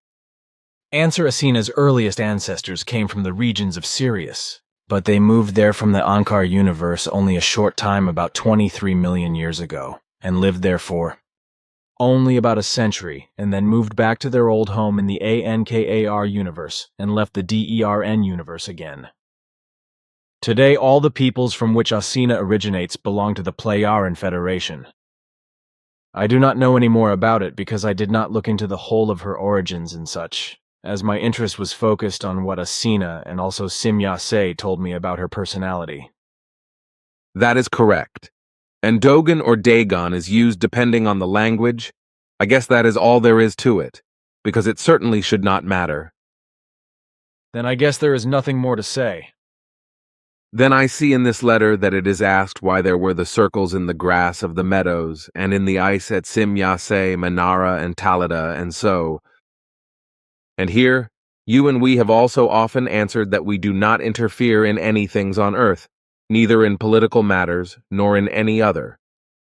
We also stay away from medicine and other elements and objects, etc., just as we also do not give advice, but limit ourselves to advising you on the teaching of truth, the teaching of creation energy, the teaching of life, and to maintaining friendship and conversation with you. Do you not want to answer this letter? Not really, because I do not want to bother with correspondence, not even with the UFOs I am being asked about here, because I have just as little to do with them as you Pleiaren do. But I can answer these questions now in our conversation, then this woman can read it and is orientated. And what she writes here? That she has seen on the internet that the Quetzal Blick, as she calls this newspaper, writes that the Figu is a sect and I am a guru. Nobody should be bothered by this idiocy, because the scribblers of the Blick simply lie about something without ever having bothered to find out what the Figu really is, and also what the whole thing is, and who and how I really and truly am as a human being. Namely, neither a prophet or guru nor a miracle worker, because I am really just a simple human being, simply Edward or Billy, as Judy Reed baptized me in Persia or Tehran some 60 years ago. In Tehran, because I was dressed in a Wild West style, wore a Stetson and a revolver belt and revolver, a classic cowboy hat, a felt hat with a wide brim, which I brought back from America and which Wendell Stevens had bought for me. You know that Wendell and I had known each other for many years before, when I was already unofficially in America with Asket, and we had done a lot together before he appeared in Hinterschmidrudi in later years, and we pretended that we were just getting to know each other. We had to keep quiet, and you know why. Ptaah enlightened me about that, also about the fact that... So let us not talk about it anymore. My time is also up because I should be gone by now, attending to my duty. Of course, but in the heat of the moment we did not look at the hours and did not see the time go by. Then I will go now if you have nothing more that we should discuss and talk about? No, at least not at the moment. Then goodbye, my friend. After I have fulfilled my duty, I will return and begin to correct what is necessary. Goodbye. Of course that is necessary, because it is not for retrieval. Good luck and see you again soon. It will take some time for you to dictate everything. Goodbye, Quetzal, my friend. See you again soon.